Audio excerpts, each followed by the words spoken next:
have changed and will play beyond forever till the day that I die. You tried to kill me again. I feel no pain, although the scars never mend. Out of your mind. Ah, you must be crazy or high. Out of your mind. We're a minute away from kickoff, so we'll throw it to the legendary voice. In the eye. This time we'll pass. Stafford right down the middle. He's got a man wide open. It's caught by Massaquoi. 50, 40. So long, everybody. Massaquoi, touchdown. Stockton in the pocket, sets up, going for the end zone. Can he get it? Yeah! Yeah! Boykin looking for running room. He's got a convoy down the far sideline. 50, 40, 30, 20. Boykin, touchdown. Yes, sir. On the 27, it's second down and 12. We go wild dog with Sony. Nauta goes in motion left. Snap it to Michelle. He's running to the left. Angling. 25-20. Got a block from Brock. 50, 10, 5. Touchdown, touchdown, touchdown. Dogs win it. We're headed to Atlanta.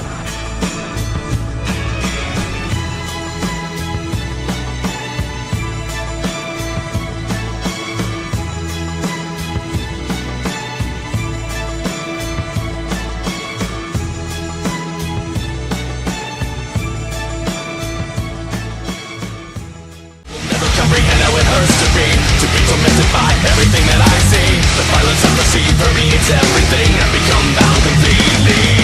I can't stand this suffering anymore.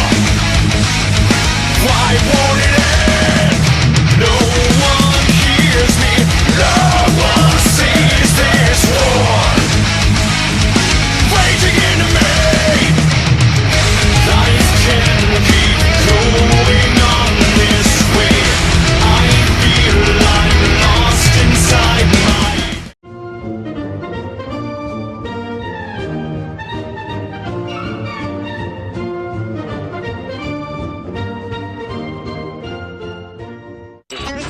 Now let's see if the Dogs have come up and are really ready to play. Oh, my goodness. Clobber at the 30-yard line. Boom. Here comes pressure. We're going to get him. Aziz. Ojulari, have a snack. There's Pickens. Oh, he left his feet, stuck his hands out, and brought that baby in. Lost the football. We pick it up. We picked it up at the 30-yard line. Richard LeCount scooped it up off the turf. Pressure and sack at last. Oh, yeah. Touchdown on the dead run. Here we go. Well, the moment has arrived again for the Georgia Bulldogs. The ultimate prize for big boy football is up for grabs tonight in the College Football Playoffs National Championship game. We are inside Lucas Oil Stadium here in downtown Indianapolis. The retractable roof closed because the temperature here is about 20 degrees and dropping like a rock. Georgia earned the opportunity to be here tonight with its dominating playoff win over second-ranked Michigan in the Orange Bowl on New Year's Eve, some 1,200 miles away and about 55 degrees warmer. Now we've ventured north to face SEC nemesis Alabama once again. The team from Tuscaloosa gunning for their 7th national title under head coach Nick Saban. They are the defending national champs and the current SEC title holders, having defeated the Bulldogs for the crown more than a month ago in Atlanta. That's the only blemish on the Bulldogs' record as both teams step onto the field tonight at 13-1 overall. Alabama's only stumble was a regular season defeat at Texas A&M. One team trying to repeat, the other trying to get to the mountaintop for the first time in 41 years. Georgia will try to finish some unfinished business here in Indianapolis tonight. It's the Bulldogs in Alabama for the national championship. But first, former Bulldogs quarterbacks Eric Zier and DJ Shockley join me for the Ford Drive to Kickoff. That's next here on the Georgia Bulldogs Sports Network. On the Georgia Bulldogs Sports Network, this is the Ford Drive to Kickoff. The Ford Drive to Kickoff is brought to you by Ford. Visit your local Ford dealer for great offers on F-150, the official truck of the Georgia Bulldogs. Our coverage will continue after these messages. We'll head back out to Indy for more coverage of the national championship after this on the Georgia Bulldogs Sports Network.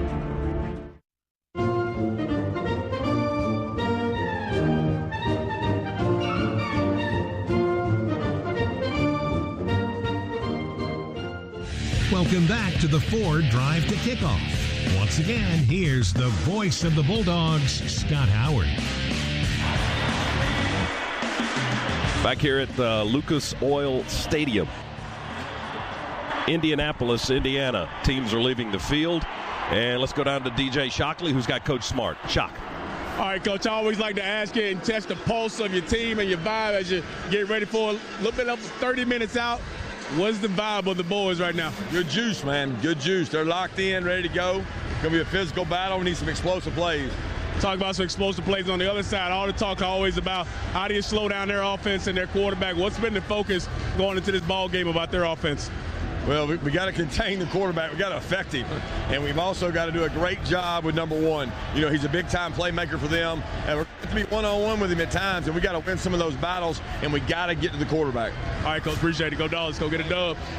Back up to you, Scott. All right, Shock, thank you very much. Coach Smart, thank you. Our interview with Kirby Smart, protected by Breda Pest Management. With Breda, you don't have to be afraid of bugs. This is the Ford Drive to Kickoff, presented by Ford F-150 on game day and every day. Ford F-150 rises to the challenge with innovations and features that tackle even the toughest jobs. Score one today at buyfordnow.com. When we come back, we'll check in with Eric Zier and get his keys to the game, Georgia and Alabama. It's the national championship right here on the Georgia Bulldogs Sports Network.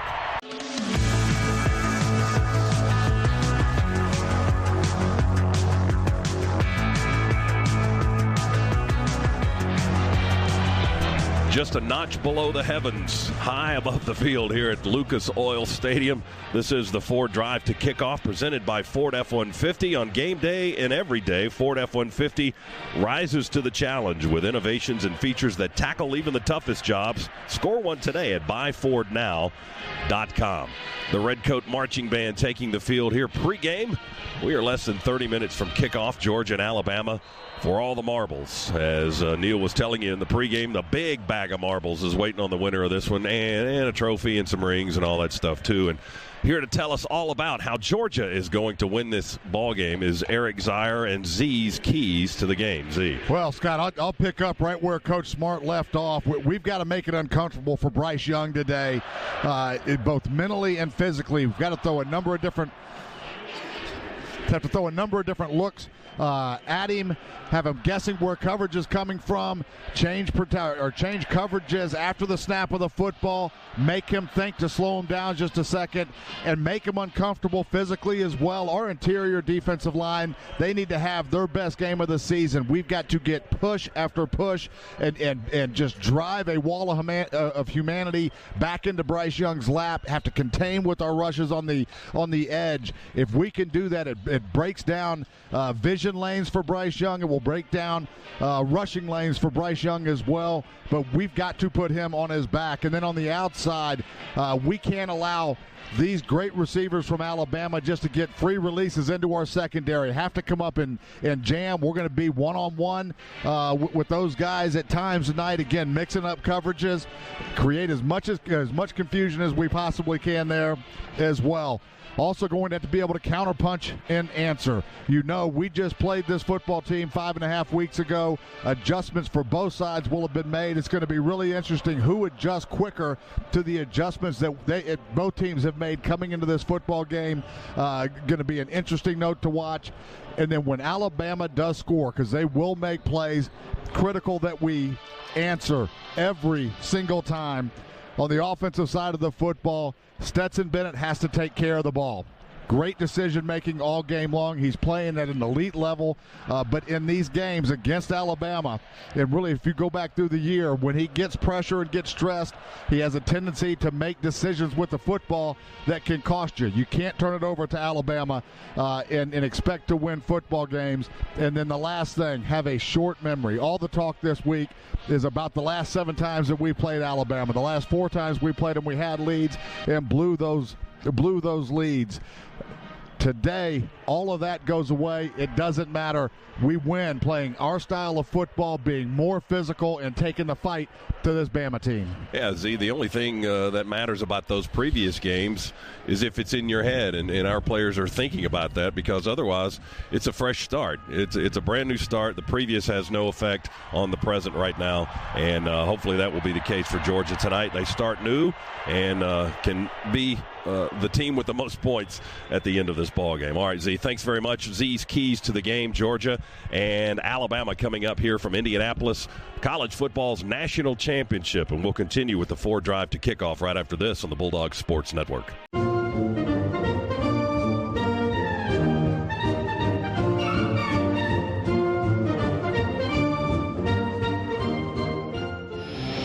This is the Ford Drive to Kickoff. Now back to Scott Howard and Eric Sire. Well, the Georgia band has made its exit from the field. The Alabama marching band now taking center stage here at Lucas Oil Stadium in Indianapolis on the Ford Drive to Kickoff, presented by Ford F-150. On game day and every day, Ford F-150 rises to the challenge with innovations and features that tackle even the toughest jobs. Score one today at buyfordnow.com.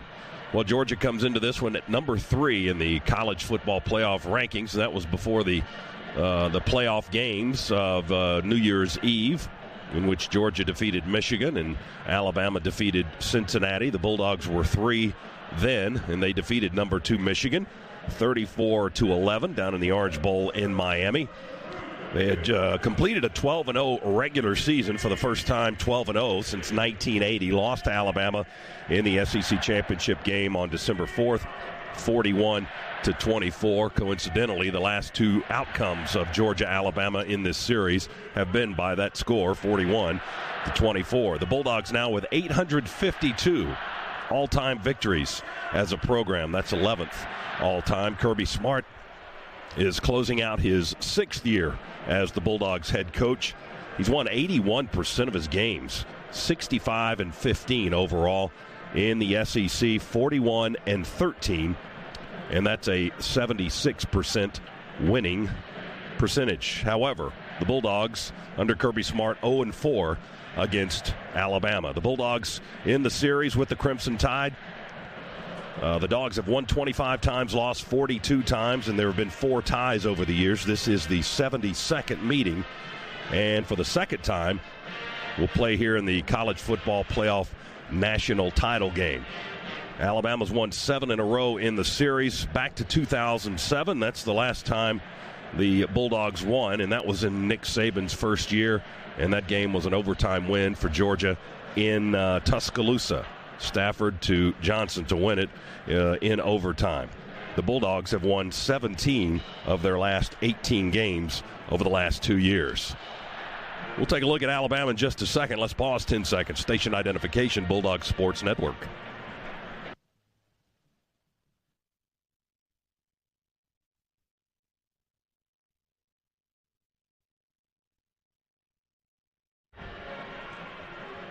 Here's a number that really jumps out to me for Alabama. The Crimson Tide has won 34 in a row over SEC teams from the Eastern Division. Their last loss to an East team was South Carolina in 2010.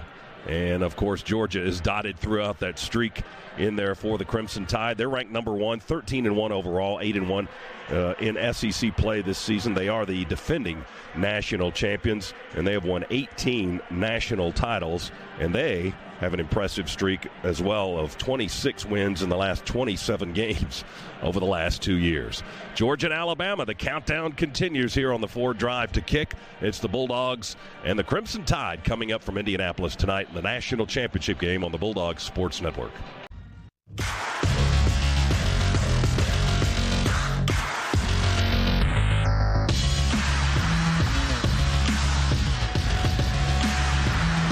Welcome back inside Lucas Oil Stadium, chilly Indianapolis. Unfortunately, the roof is closed. It's mostly warm inside, a little bit on the cool side, but At least we're out of the elements, and that's certainly what you want for the national championship. A pair of 13-1 teams will do battle for college football's crown here tonight.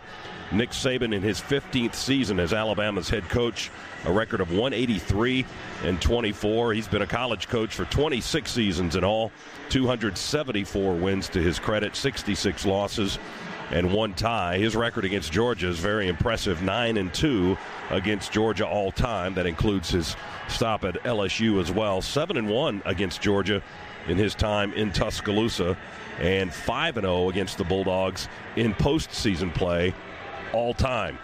Alabama is they have an impressive record on neutral sites as well under Saban. 29-6 is the record there. So it's just it's a record of a lot of success, as everybody knows that watches college football, and Georgia will try to change the direction of that a little bit here tonight in Indianapolis. We'll take a look at the lineups when we come back. This is the Ford Drive to Kickoff. We're less than 15 minutes from getting this one underway. National championship up for grabs tonight on the Bulldog Sports Network.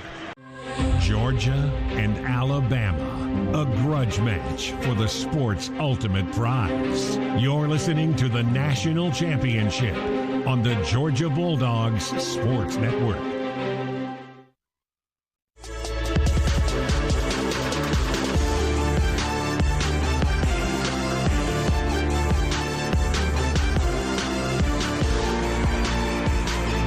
Countdown continues. Less than 12 minutes before kickoff. Georgia and Alabama meeting for the second time this season. Let's look at Georgia's offense and what we expect to see, or who we expect to see tonight.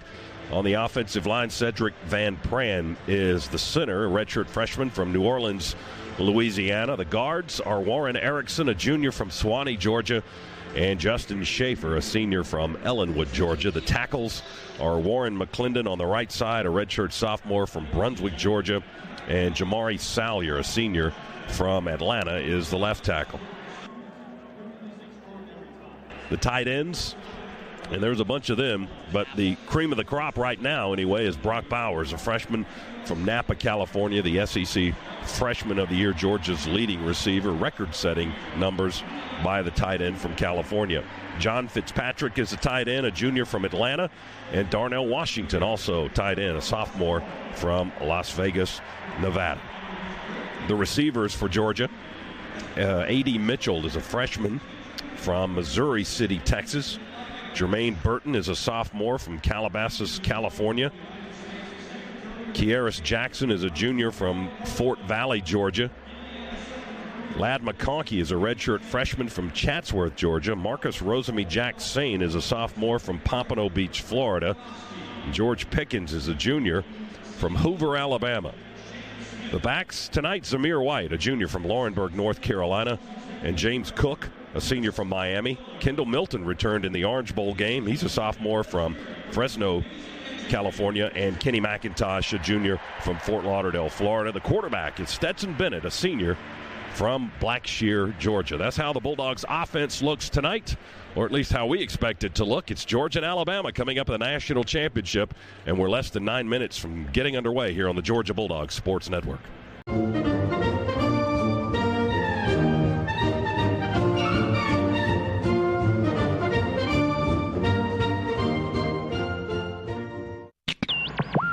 The following is a presentation of the Georgia Bulldogs Sports Network. They're a great team. They came out on top last game. They were pretty much the better team that day. Change 3 plays in the game, and the whole game could be different. At the end of the day, we just have to prove to ourselves. We have to find a way. Same approach, but different attitude. They're going to be Alabama. I believe in our coaches. And we're going to be Georgia. I trust in the plan. We take from the things that we did well. They had better answers that day than we did, but we'll build off of that. We've worked really hard the last 30 days at getting better at us. We just got to stay physical like we've been doing all year. I just want to do my job for my team. Bennett throws it out to Bowers. Wide open left side. Catches it and into the end zone left corner. Caught. Burton, 25. So long. 10-5. Touchdown. Jermaine Burton. Is it just another game? No. Every single player on this team has worked hard to get to play in the national championship. I think we've bounced back pretty well. Now it's time to go finish the job. Can't take this opportunity for granted. Finish what we started. We respect the heck out of Alabama and the team that they are. And we know we're going to have to give it our best shot to win this game. This is the National Championship. Into the end zone. Touchdown. Touchdown. Kenny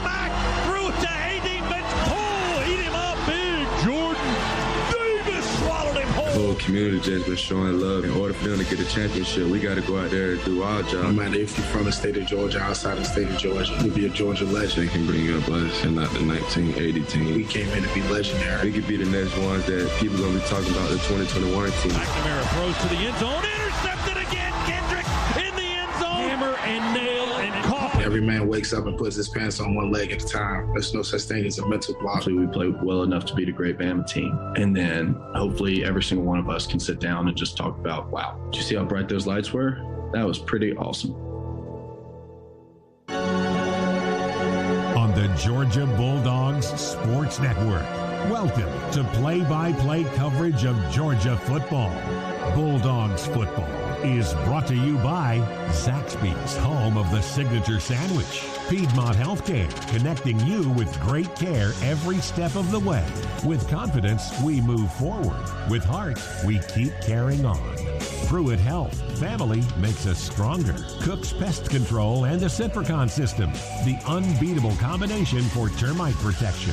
Georgia United Credit Union. Score your official Bulldogs debit card today at gucu.org/GoDogs. And by Southeast Mortgage, the official home loan lender of the Georgia Bulldogs. Now, let's go inside the Piedmont Healthcare broadcast booth at Lucas Oil Stadium in Indianapolis. Alongside Eric Zier, here's the voice of the Bulldogs, Scott Howard. Welcome back to Indianapolis. Lucas Oil Stadium, jam-packed. Around 70,000 or so capacity here in this downtown stadium, and they are ready to go as Alabama exits the tunnel to our left through the smoke and the fire, and Georgia wait for the eruption as the Bulldogs flags fly on the field, led by the cheerleaders, and here come the Bulldogs onto the field out of the lower tunnel to our right, and they'll be on the near sideline tonight for the national championship broadcast. It'll be the Bulldogs in white jerseys, silver breeches, and red helmets, and Alabama with the crimson tops, the white pants, and the crimson helmets. We'll have the coin toss here in a matter of moments as Georgia assembles its team captains on the near sideline. Jordan Davis, Nakobe Dean, and Zamir White. Dean, of course, the Butkus Award winner, and Davis picking up hardware, the Outland Trophy winner, and the Bednarik Award this season. Also, one of the captains, as he joins that crew a little bit later, is Jamari Salyer, the senior left tackle. So the officials will get them in order, and they'll proceed to the middle of the field. And this is a TV show, so remember that. So that's why they're getting all this instruction down on the field. Let's go down to Shock quickly. DJ. Fellas, it was clear in the locker room the message Kirby Smart wanted his players to mention. It was, we picked you, and those guys picked them. And we picked the best guys, and we are the better team, so let's go show it. All right, Shock, good stuff, as DJ will be on our Cook's Pest Control sidelines all night long. It's time for the coin toss, brought to you by Georgia's own credit union, banking on purpose. And let's join this ACC crew on the field. Great seasons, and welcome to the 2022 College Football Playoff National Championship. My name is Dwayne Haight, and this is Johnny Fort of the ACC. We're honored to be here today. Georgia, you've been designated to call today's coin toss. We have a special coin today.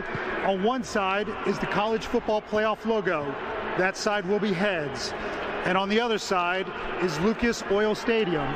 That side will be tails. Georgia, heads or tails, what is your selection? Tails. Tails is called. It is tails. Georgia, you won the coin toss. Georgia has won the coin toss and is elected to defer their option to the second half. Alabama, you want to receive. Which way would you like to kick? It's turn. Which back's to here? Your back's to here. I don't know if I've ever heard a Georgia crowd that excited for the flip of a coin. Boy, I haven't either. The stadium absolutely erupted. Right now, Georgia fans, maybe 70% to 30%, two-thirds, one-third in favor of the Dogs that made the trip up to Indianapolis to brave the cold. But they're going to see the heat tonight. All right, the Dogs win the toss. They deferred to the second half. And that was quite a roar. And we're not even getting the ball to start the ball game. But we'll get it in the second half when hopefully things will be considerably different. It's time to tee this one up in the national championship here at Lucas Oil Stadium. The opening kickoff powered by Georgia Power. Whether you're heading on the way to the stadium or you're on the way to the stadium or heading home from a win, charge up with Georgia Power. Plug in at one of their convenient EV charging stations today. All right, we're ready to get this one underway. It's been a long morning, afternoon, and into the evening hours waiting for this one to get started, and we are just as excited as you are. High above the field here in the Piedmont Healthcare radio booth in Lucas Oil Stadium. Our first half tonight is presented by attorney Ken Nugent. Injured in a wreck, there's only one call, that's all. 1-800-CALL-KEN. Dogs will kick off, and JoJo Earl is the deep receiver for Alabama, stands on the goal line. Boy, in the Dog Nation that has made the trip up here, you can just, the excitement, you can just feel every bit of it is 41 years of frustration. Everybody in the Dog Nation is ready to see that be a thing of the past. Jake Camarda kicks from right to left, teed up on the 35. He'll boom it high, in over in. Kick going to come down shy of the goal line at the 1.5 where Earl makes the fair catch. And Alabama will take the ball at the 25-yard line on the fair catch touchback. And we'll see Georgia's vaunted defense to start this ball game and Alabama's high-powered offense. Georgia football brought to you in part by your Atlanta area BMW centers, providing legendary performance, exceptional offers, and a premium ownership experience. At BMW, they only make one thing, the ultimate driving machine. Visit BMWATL.com today, proud sponsor of Georgia Athletics. Dogs, 5.5 weeks ago, played very soft in the secondary. Coming out, first snap here, we're bump coverage on the outside. 5 across the defensive front for Georgia. First play is a handoff to Brian Robinson, swinging around to the left for Alabama. Hit at the 30 and knocked down there by the linebacker Nakobe Dean. They'll spot it back on the 29-yard line. The pickup for Robinson, who had over 200 yards in their playoff game against Cincinnati, is 4. It's second down and 6.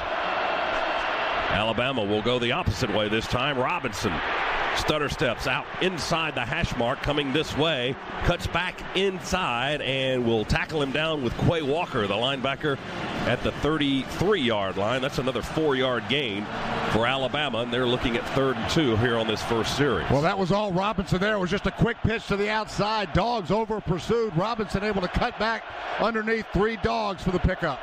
3 receivers left, 1 to the right. Robinson in the backfield with Bryce Young, the Heisman winner. Snap to the quarterback. Will throw it to the left. It's caught by Bolden on the run towards the sideline. He got a step on William Poole and outraced him to the border on the far side of the field.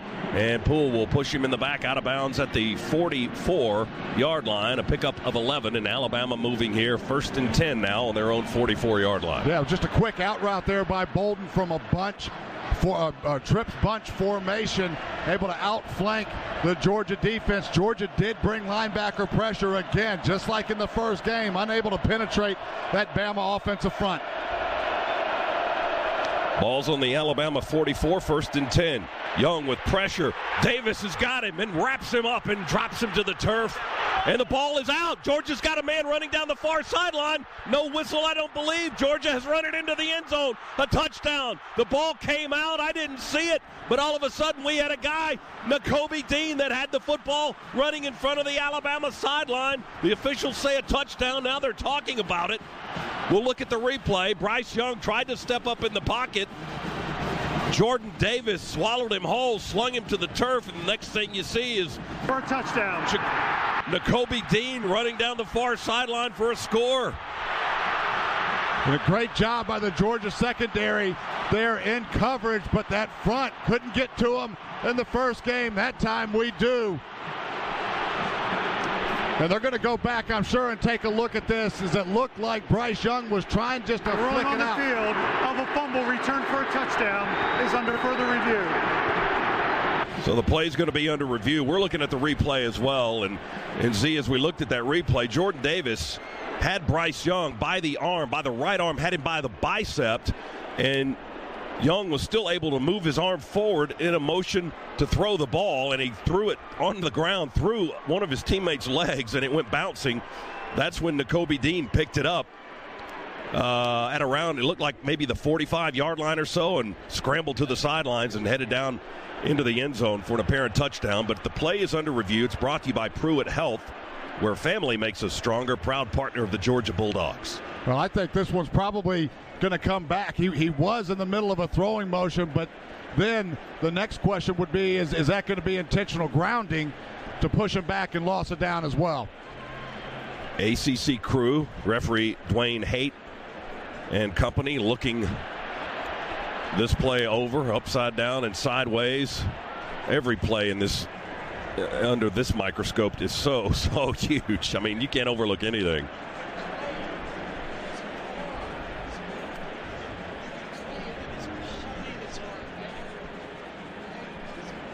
Jordan Davis had Young's arm, had his bicep, and it's hard to say. Was it affected by Jordan Davis's tackle and grabbing the arm and forcing it down into a throwing motion, or was it Bryce Young getting the ball out of his hands in a throwing motion, or is it a fumble as it's been called on the field, scooped up by Nakobe Dean and run into the end zone for the touchdown? Here's the referee now as he sheds the headphone and will make the announcement. After further review, the quarterback's hand was moving forward for an incomplete pass. Second down. I think that's a good call. I'm a little surprised that ball didn't get beyond the line of scrimmage. Jameson Williams was in the vicinity. That was his target that he was trying to get the ball to. So probably could have made a case for an intentional grounding there, but what would have been a tough call, I think, even to overturn that part of it. Nonetheless, what you like to see, great push by the interior part of that Georgia defensive line. That is exactly what we have to have today. Those big boys in the middle, they've got to win this battle. Three officials now talking with Kirby Smart on the Georgia sideline. And now that meeting will break up. And we will resume play here at the 44. Second down and 10. Georgia fans didn't like the call, and you're hearing from them now here at Lucas Oil Stadium. Man in motion, the tight end, then return motion to the left. They'll throw a screen out to the left side to Williams, who leaps in the air on the Alabama sideline. We bump him in the air and send him to his left in the air about 2 or 3 feet. He gets into Georgia territory at the 45. Darion Kendrick with the push into the sideline for Georgia. That's a first down for Alabama now. 1st and 10 at the Georgia 45 after all that confusion a few moments ago. Bryce Young tries to sidearm one to the left to Latu, his tight end to the near side. It's incomplete at the Georgia 43-yard line. So they're working the edges. They are right now, and you go back to that first down play a play ago. It was just a quick bubble screen to the outside. Alabama actually brought one of their big tight ends in motion. They had 2 guys blocking 1 defender. Just a ton of room to run after the catch on the bubble screen. Young in the shotgun, takes the snap, quick throw, release on a crossing route, caught at the 41. And that's Latu fighting for yards downfield and will be tackled at the Georgia 36 by the safety Christopher Smith. But the gain is to the 36, and that's 9 more yards. It's 3rd and short for Alabama. 3rd and a yard to go as they substitute late here. Now the center judge runs up and holds the snap of the football. And Georgia will substitute defensively. Devontae Wyatt checking in, and we're going to bring out Jordan Davis. Nope, that's Logue. Excuse me, Zion Logue comes out. 3rd and a yard to go for Alabama. They're on the Georgia 36. We're scoreless here in the first possession. Toss it to Robinson out wide to the left. To the left, rather. He bobbles the pitch but secures it, and then we'll pick up the first down as he crosses the 35. We hit him at the 34 with Channing Tindall, the linebacker, and Christopher Smith, the safety. But he got 2 yards and he got the first down. 1st and 10, Alabama at the Bulldogs 34. Just another quick pitch there by Alabama trying to get out of contain. And you're right, Alabama right now very patient, just working the edges, trying to get outside of the box right now and get their athletes in space. 2 receivers left, 2 wide to the right. Alabama on the far hash moving to our right. Here comes pressure. Wright throws it, and it's caught again at the 30 by Slade Bolden. And Bolden will get 5 yards after the catch, hit at the 25 by Lewis Seen, the safety for the Bulldog defense. And now it's 2nd and a yard to go. Channing Tindall came on pressure there. Slade Bolden was in the backfield, just an angle route. That was the hot read for Bryce Young. Good job of recognition and getting the football out of his hands. Georgia continues to substitute defensively. We run Jalen Carter back into the ball game. They run a toss, a pitch out to the left to Sanders. We've grabbed him from behind with Nolan Smith, the linebacker, but couldn't get him to the turf. He had him around the waist and was being pulled like a sled around on the far sideline. And Sanders going to be out of bounds at the 24-yard line. So they only got a yard there, but they got the first down. It was 2nd and a yard to go. Now it's 1st and 10 at the Georgia 24. We're scoreless. First quarter, 10:50 on the clock. Alabama moving. They dodged a bullet on an overturned review a few moments ago when Georgia picked up the football and had an apparent touchdown, but the official said no, it was an incomplete pass instead and not a fumble.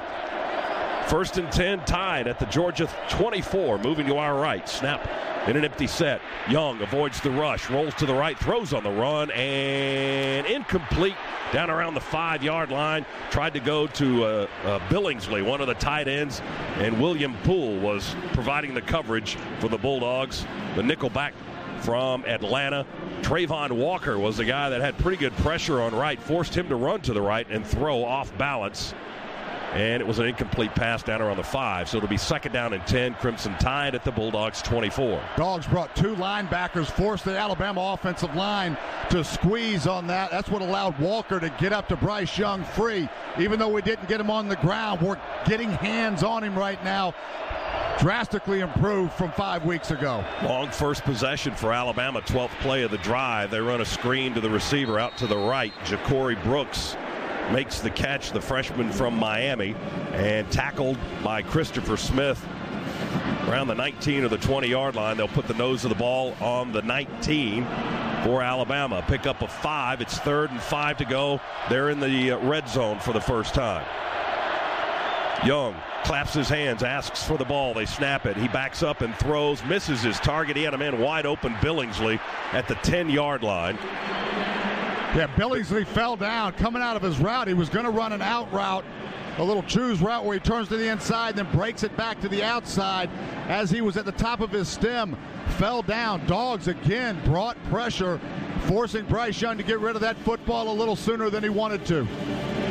So Alabama's drive finally runs out of steam at the 19-yard line with that incompletion. They'll go to Will Reichard to try to get the first points. 37-yard field goal, near hash kicking right. Snap, hold, kick is in the air, reaching towards the uprights, and good. And Alabama with a 37-yard field goal on the board first. They lead here in the national championship game 3-0. Our first half presented by attorney Ken Nugent. Injured in a wreck, there's only one call, that's all. 1-800. Dogs hoping to raise the roof tonight. In fact, we can touch the roof just about here in the Piedmont Healthcare radio booth. High above the field here, but a great view of Lucas Oil Stadium. Alabama with a 3-0 lead on a 37-yard Will Reichard field goal. The drive took 5 minutes and 5 seconds, 14 plays, and 56 yards. That's your Georgia Metals drive summary. From a doghouse to a dog's house, Georgia Metals has got you covered. Well, critical for the Dogs all night long to answer Alabama whenever they strike. And here's Georgia's chance as Reichard will kick it into the end zone to Kenny McIntosh. He'll catch it about 2.5 yards deep and take a knee and take the touchback. Dogs will have their first possession starting at our 25-yard line. 3-0 is the score. Alabama puts points on the board on their first possession of the ball game, although almost not. The play was overturned. Georgia thought it had recovered a fumble and returned it 45 yards for a touchdown by Nakobe Dean, but the play overruled and reviewed rather and overturned. Dogs at the 25. Stetson Bennett in at quarterback. He's under center. Zamir White, the lone setback. Play fake. Bennett rolls to the right. Avoids a tackler. Nope, he got enough of his leg and knocks him down back at the 11-yard line. Christian Harris Bennett hesitated, tried to fake out the linebacker blitzing from the edge, but Harris got just enough of his ankle, and Bennett couldn't keep his balance and falls down back at the 11-yard line and loses 14 yards on the sack. Yeah, not the kind of start that the Dogs wanted here, but it's a good job by Stetson not trying to force that. Had a naked bootleg that was on. Didn't fool Alabama at all. Coverage was pretty good behind it as well. Way behind the sticks now on this first possession. Second down on the 11. Handoff. Zamir White runs to the near side. Whistle's blowing. I believe they're going to stop the play. Prior to the ball being snapped, delay of game, disconcerting signals, defense, number 10 clapping, 5-yard penalty, second down. That's the veteran linebacker Henry To'o, the transfer from Tennessee, a junior from Sacramento, California. You can't clap on the football field anymore. When did you ever think you would hear that? Well, you've got so many offenses now that use the clap as really the signal to snap the football. So defense is trying to do it. Well, you heard the explanation. I mean, it's trying to, That's right. They're trying false to cheat. signals. They're trying to cheat. They're trying to cheat. What they're trying to do. Ball on the 16 now. And it's second down for the Bulldogs. Bennett with time in the pocket. Now he's going to pull it down and run. 15-20 between the hash marks, 25. He dropped the football. Dropped it. It bounced right back up to him around the 27. He was just running and dropped it at the 25. Fortunately, he got a fortuitous bounce right back up into his arms and tackled at the 30. Boy, great job using there. It was. Great job using his legs. He tried to put a little move on and knocked it out of his own arms. Bounced right back up into him, though. But that run gets the Dogs now into third and medium. Definitely something that we can go convert on. 3rd and 5. Yeah, the gain was 14 with the fumbled football and the bounce for Stetson Bennett. McIntosh in the backfield for the Dogs. 3 receivers to the right and 1 to the left. Ball's on the 30. There's the snap, and here comes the whistle again. Delay of game. Offense. 5-yard penalty. Jeez. Third down. Boy, that's a tough one right there. We had exactly what we wanted to do. Alabama was dropping 8. Just had 3 guys with their hands in the ground. Created a little bit of confusion. Stetson tried to get up and change the play. Just lost sight of the play clock. So now it's 3rd and 10 instead of 3rd and 5 after we lost 14 yards on the initial sack on this series. 3rd and 10 for Georgia. We're on our 25, back to the original line of scrimmage. Snap to Bennett. Stetson surveys, rolls to the right, running and looking and still looking. Now he cocks and fires, and in and out of the hands at the 30-yard line. Ladd McConkey couldn't hang on. He had an Alabama defender, Kyrie Jackson, tackling him at the same time. Ball came out, loose, hit the turf. It's an incomplete pass, and Georgia will have to punt. A lot of different looks right now from this Alabama secondary. Ended up just going single safety and played cover 3. But they actually rotated a safety down and brought another safety back. So trying to give Stetson some different looks and create a little bit of confusion. Here's Jake Camarda in punt formation. Best career average punting of any Georgia kicker ever. He booms one here, sending Bolden back to his 20, calls for a fair catch. He backs up a little bit more and makes it at the 19 on the outside of the numbers on the far side of the field. Tremendous punt by Jake Camarda, 55 yards, no return, and we've got a timeout here in Indianapolis. It's Alabama with a 3-0 lead. Partner of the Georgia Bulldogs Sports Network.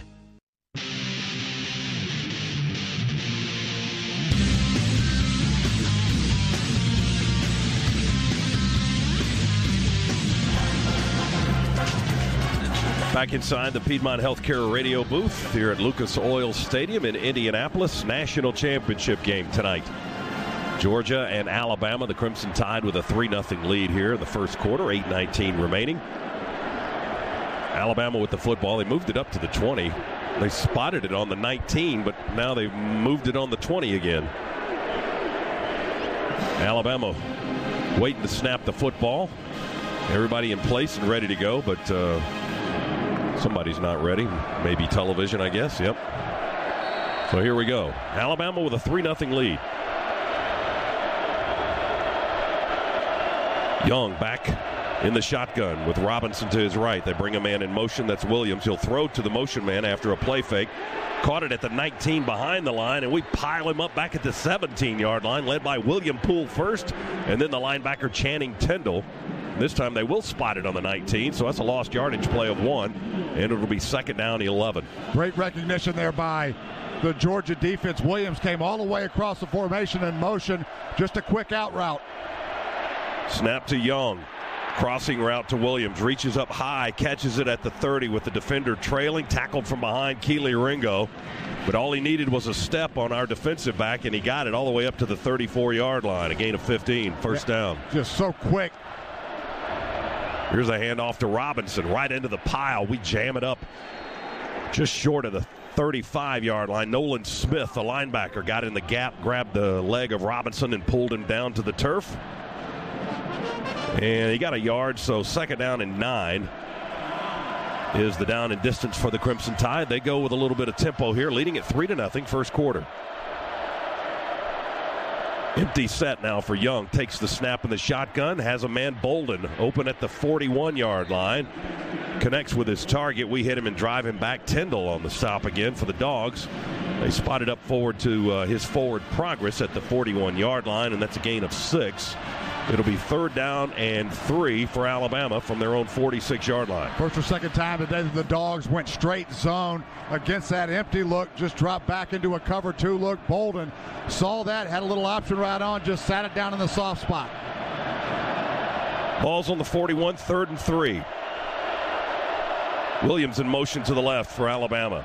Here comes pressure on Young. He'll get rid of it quickly. He had a safety route, Bolden, on a cross at the 40. Dumps it off to him, but we hit him immediately, and he's going to lose a yard on the play as Slade Bolden was covered up by Lewis Seen almost immediately, Z. Yeah, he was. Dogs brought pressure there again. Nakobe Dean was one that came with pressure on the outside. Walker was the other one that came with pressure. Lewis Seen immediately down from his safety position. Bolden was the hot outlet on that play for Bryce Young, but Lewis Seen saw it all the way and ate it up. That's more like it for the Dogs defense now in punt formation, and here's James Burnip to kick it away. Kearis Jackson is the deep man for the Dogs back on our 15. Burnip will try to angle it to the right, and Kearis comes up to make the fair catch at the 24. He's bumped into, I don't know if he was blocked, man was blocked into him, but kind of hit him low and knocked him to the turf, but no flag on the play. Georgia fans boo that, and we'll move on to the next snap of the football at the 20.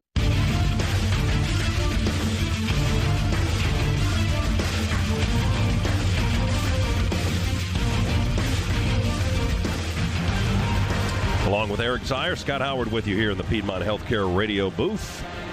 The rest of our regular crew has been assembled once again for this final game of the 2021 season here on January 10th, 2022 in frigid Indianapolis, Indiana. 5:46 to go first quarter. Alabama 3, Georgia nothing. Dogs ball. First and 10 on our own 25. We're in white and moving to our left. Handoff. James Cook hit as he crosses the line of scrimmage, angling to the left. Hit right on the hash mark. When he got to the 25, they bopped him at the 26. Will Anderson, the linebacker, who's got all kinds of great defensive numbers, makes the tackle for the Crimson Tide. The gain is 1. It'll be second and 9 for the Dogs. Alabama single safety, dropped the safety down into the box. Trying to put this game into Stetson's hands to see if he can beat him. Rosemy-Jackson out wide to the right, and Cook, a receiver, to the left. And we've got McIntosh in the backfield, going to bring James in motion in front of the quarterback to the far side. Hand it to McIntosh, trying to bounce to the edge and get outside. They just get his ankle again, and that is Harris, the linebacker. Same kind of tackle he got on the sack on Stetson Bennett. He's down at the 26-yard line right there. Let's go to the Cooks Pest Control sidelines. DJ Shockley. Shock.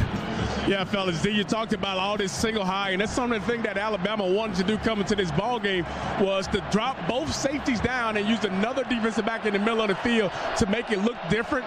But all the talk on the sideline was this looks just like our defense. Bennett was in the shotgun. Now he's going to step up and talk to his line. Cooks to his left. 3 receivers right and 1 to the left. We want to throw. Bennett Chased out of the pocket, rolling right at the 15, looking downfield. He'll launch it and short hops it at the 40. The intended target, Burton, was at the 45 on the Alabama side of the field, and the pass never got to him. Anderson was chasing down Stetson Bennett from behind. Stetson able to elude him for the most part, just didn't get a lot of juice on the football. He got hit by To'o right after the release. Yeah, another smart decision there by Stetson. Protection broke down a little bit. Alabama brought 5, actually played zone behind it, though. Maybe he had a shot once he got outside the pocket to hit Burton if he would have led Burton down the field, but wasn't ready to throw the football. So at that point, just throw it away. Let your defense go back to work. Now we got a punt again on 4th and a long way, 9. Here's Camarda's punt, fair catch at the 30, maybe fair catch interference. There's a flag down. Bolden made the grab at the 30-yard line. We had 3 or 4 guys around him. 44-yard punt by Jake. And then the flag came out at the 30-yard line. And we're probably going to see a penalty against the Dogs fair here. Fair catch interference, number 9, kicking team. 15-yard penalty, first down. That's going to help Alabama here as they walk it off, and we go into a timeout. 3-0 is our score right now, and well, let's go ahead with 4:12 to go on the clock here in quarter number 1, and Alabama up 3-0. Let's the opening quarter. Alabama in their crimson jerseys, white pants. Georgia in the white jerseys again. 4th straight game we've been in white. Silver breeches, red helmets. 70,000 or so here at Lucas Oil Stadium in downtown Indianapolis for the national championship. And here we go as we continue with 4:12 to play first quarter. Heisman Trophy winner Bryce Young in at quarterback, back on the 40. He's in the shotgun with one running back to his left. Our defensive front shifts to the right. They snap it to Young. He stands, looks, fires to the left, just throws it away into the bench over the heads of everybody on the far sideline. Williams and Sanders were a couple of guys on that side of the field. Seen was over there as well for Georgia's defense, but Bryce Young just chunked it away, and he'll take 2nd down and 10. Yeah, a lot of different looks right now coming from the Dogs, mixing up zone, man, mixing up when we're bringing pressure. Again, just trying to create different looks and hopefully a little bit of confusion for this Alabama quarterback and offense. Clock stop with 4:07 to go in the quarter on the incompletion. 2nd and 10. They will run it with Sanders. Sweeping around to the left. He gets to the corner, turns upfield, and probably wishes he hadn't. He got clobbered at the 48.5-yard line by Lewis Seen. A Mack truck just ran right through him, right in front of the Alabama coaching staff. Yeah, oh, my goodness. Again, Dogs just in cover 2. Great close, though, by Lewis Seen, and brought the wood when he came. He did get 4 to the 49. So it'll be 3rd down and 6 for Alabama on their own 49. Snap to Young. Pressure from the edge. He runs away and throws it. Short hops his target, middle of the field. Billingsley, the tight end in Georgia territory. Quay Walker almost got Young in the backfield there, and Trayvon Walker. And he had to get rid of the football, Z, in a hurry. He sure did. Great job of creating high confusion there for the Dogs. We showed blitz off to Bryce Young's right side. That's where all of the eye candy was being given. We drop back into zone there and bring Walker with a blitz from the other side. Burnip on to punt for Alabama on the 35. They snap it to him. Kearis Jackson is the deep receiver for Georgia. Burnip hangs it up forever. High kick finally comes down. Fair catch. Jackson inside the 10 on the far side of the field. Right on the sideline. Caught it at the 8. Fair catch. 42 yards. And about 42 seconds of hang time, I think. That took forever to come down. Well, let's see here if the Dogs try to get Brock Bowers and James Cook involved in this football game. We've been stagnant on the first couple of drives, but really important here that at a bare minimum, we get a couple of first downs coming out from the shadow of our own goal line and flip the field. At the bare minimum, need to go do that and need to get the football into our playmakers' hands. We've only run 6 plays. Alabama's already produced 21. We're on our own 8 after the punt. Handoff. Zamir White. He stutter steps to the line of scrimmage, then pokes his head in there straight ahead. There's a flag down as Zamir will be brought down by a gang of tacklers at the 12. Now let's check the penalty marker right there at the end of the play. Personal foul. Illegal hands to the face. Offense. Number 54. Half the distance to the goal. First down. Boy, you never see that on an inside trap play. They called it on Schaefer, our guard. He had his right hand in a helmet. He may have had a thumb in the ear hole on the Alabama player as we looked at the replay. So the Dogs can't get out of their own way here in the first quarter. We're back inside our 5 at the 4-yard line now, and it's 1st and 14. 3-0 is the score here in the opening period of the national championship, but the Dogs are backed up deep. White in the end zone with Stetson Bennett. They snap the ball, hand it to Zamir. He bounces out to the left, runs behind left tackle straight up the field to the 10. Let's see if they give him any more than that. No, right on the 10. Tackle made by To'o, the linebacker for the Crimson Tide. He got 6. Well, good strong run there by Zeus. Stuck his foot in the ground, got north and south. He brought as much of that contact as the Alabama defense did. That's his bread and butter. Leave a mark. 3 receiver set, 2 to the right, 1 to the left for Georgia. Bowers is out here wide to the left. Zeus in the backfield, Bennett in the shotgun. Here comes blitz pressure up the middle. Bennett throws, caught, 15-yard line by the Dogs. And that's going to be the big O. Darnell Washington caught it at the 15. They'll tackle him at the 19-yard line. Will Anderson makes the stop, but that's a Scana Energy first down up to the 19, a pickup of 9 yards for the Dogs, 1st and 10 at the 19. Good job by the Georgia offensive line, picking up the blitzing linebacker from Alabama. Washington just replaced the blitzing linebacker. Nice work by Stetson to locate him for the first down of the game for the Red and Black. Zeus to Bennett's right, a little bit behind him as Stetson is in the shotgun. They'll fake the toss to Bennett, throw a deep ball down the field. He's got a man running open. That's Pickens. He leaves his feet and brings it in. Oh, my gosh, what a catch. Boy, what a catch and what a throw as well.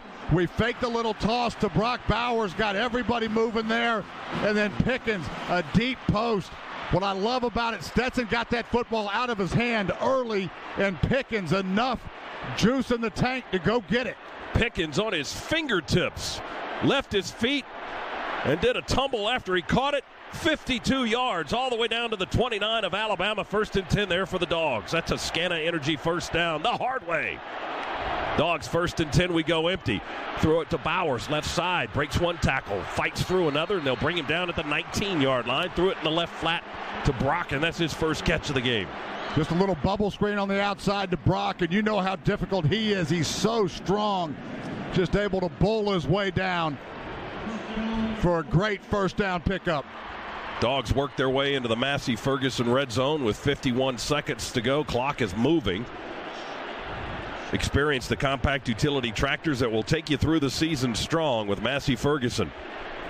Dogs at the 19-yard line on a couple of big pass plays. That last one, a lot of the damage done after the catch. Pickens with a huge 52-yard catch on an incredible reception. And now we snap, and I think we moved early, and flags fly everywhere, and the whistle blows. Ball start. Offense, number 69. 5-yard penalty. First down. We had a 3 tight end formation there, but it was our left tackle, Salyer, that moved early. And that is our, that's our fourth penalty of the quarter. Less than 30 seconds to go. Dogs on the move, but backing up 5 to the 24. Boy, I love Coach Munkin on this drive, getting our tight ends involved in the football game. Alabama struggled mightily with our tight ends in the first game. Keep going to them unless they prove they've got an answer. This time Z will go to the right. 3 receivers to the right. Play clock running down. We're going to run it with Zeus. Oh, he gets knocked on his back as he tries to angle to the left. Got hit up high and knocked on his back by DJ Dale, the nose guard, at the 24-yard line. Maybe just a smidge beyond that line of scrimmage.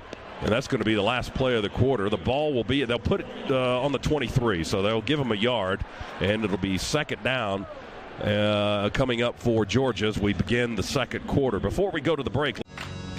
Georgia, Alabama in the CFP National Championship. Pick the Kobe Dean at the 50. He's going to take it to the house. Dinner's cooking. Touchdown. We'll return to Lucas Oil Stadium in just a moment. Really couldn't have played much worse in the first quarter, especially on the offensive side of the ball, but good play by the defense. Dogs still very much in this game, obviously, and knocking on the door here.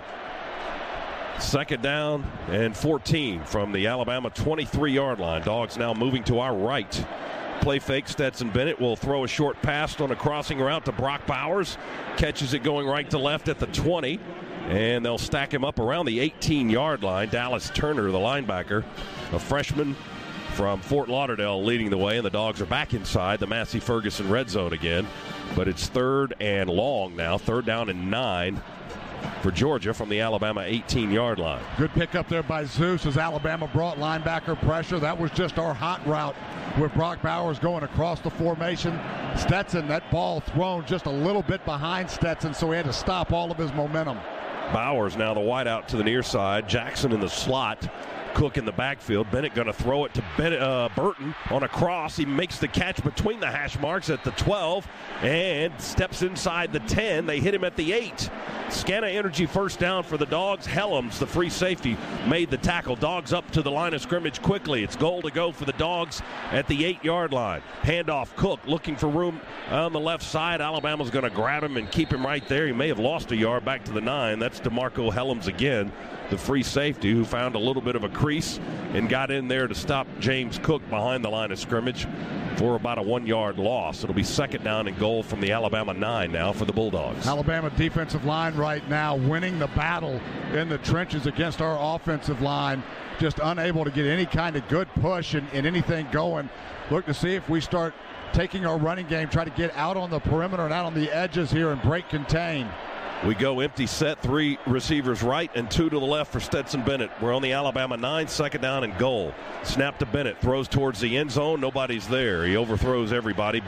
Brock Bowers was trying to fight his way to the spot in the back corner of the end zone where Bennett threw the football, but he kept being bumped around by the secondary, Helms, and never got to the spot. It's an incomplete pass. We had a twin set to Stetson's left, just ran a hitch on the outside, trying to throw a fade, an inside fade to Brock Bowers there. Stetson got that football too far up the field and to the inside, and Brock never could locate it. Dogs on the Alabama 9, third down and goal now. McIntosh bursts out of the backfield. Bennett's going to run it. At the 8, at the 7, at the 6, hit it to 5. He was kind of stutter-stepping, looked a little hesitant. I don't know if that was by design or not, the quarterback run. And they'll spot him down just shy of the 5 at about the 5.5. Anderson, the linebacker, made the final tackle. And Georgia will have to go for a field goal right in front of the uprights here with Jack Podlesny. And it'll be from a short distance, inside 25 yards for the field goal try here. Just a quarterback draw there on that third down play. I think that was by design. Alabama did a good job of recognizing it. They kept the safety pretty close to the box. That's what created the hesitancy. Here's the snap by Georgia, the hold by Camarda, and the kick by Jack Podlesny is up and good. And that is a 24-yard field goal to tie the ball game. We're 3 apiece, Georgia and Alabama, with 12:35 remaining in the second quarter. A timeout, our first half. Dogs.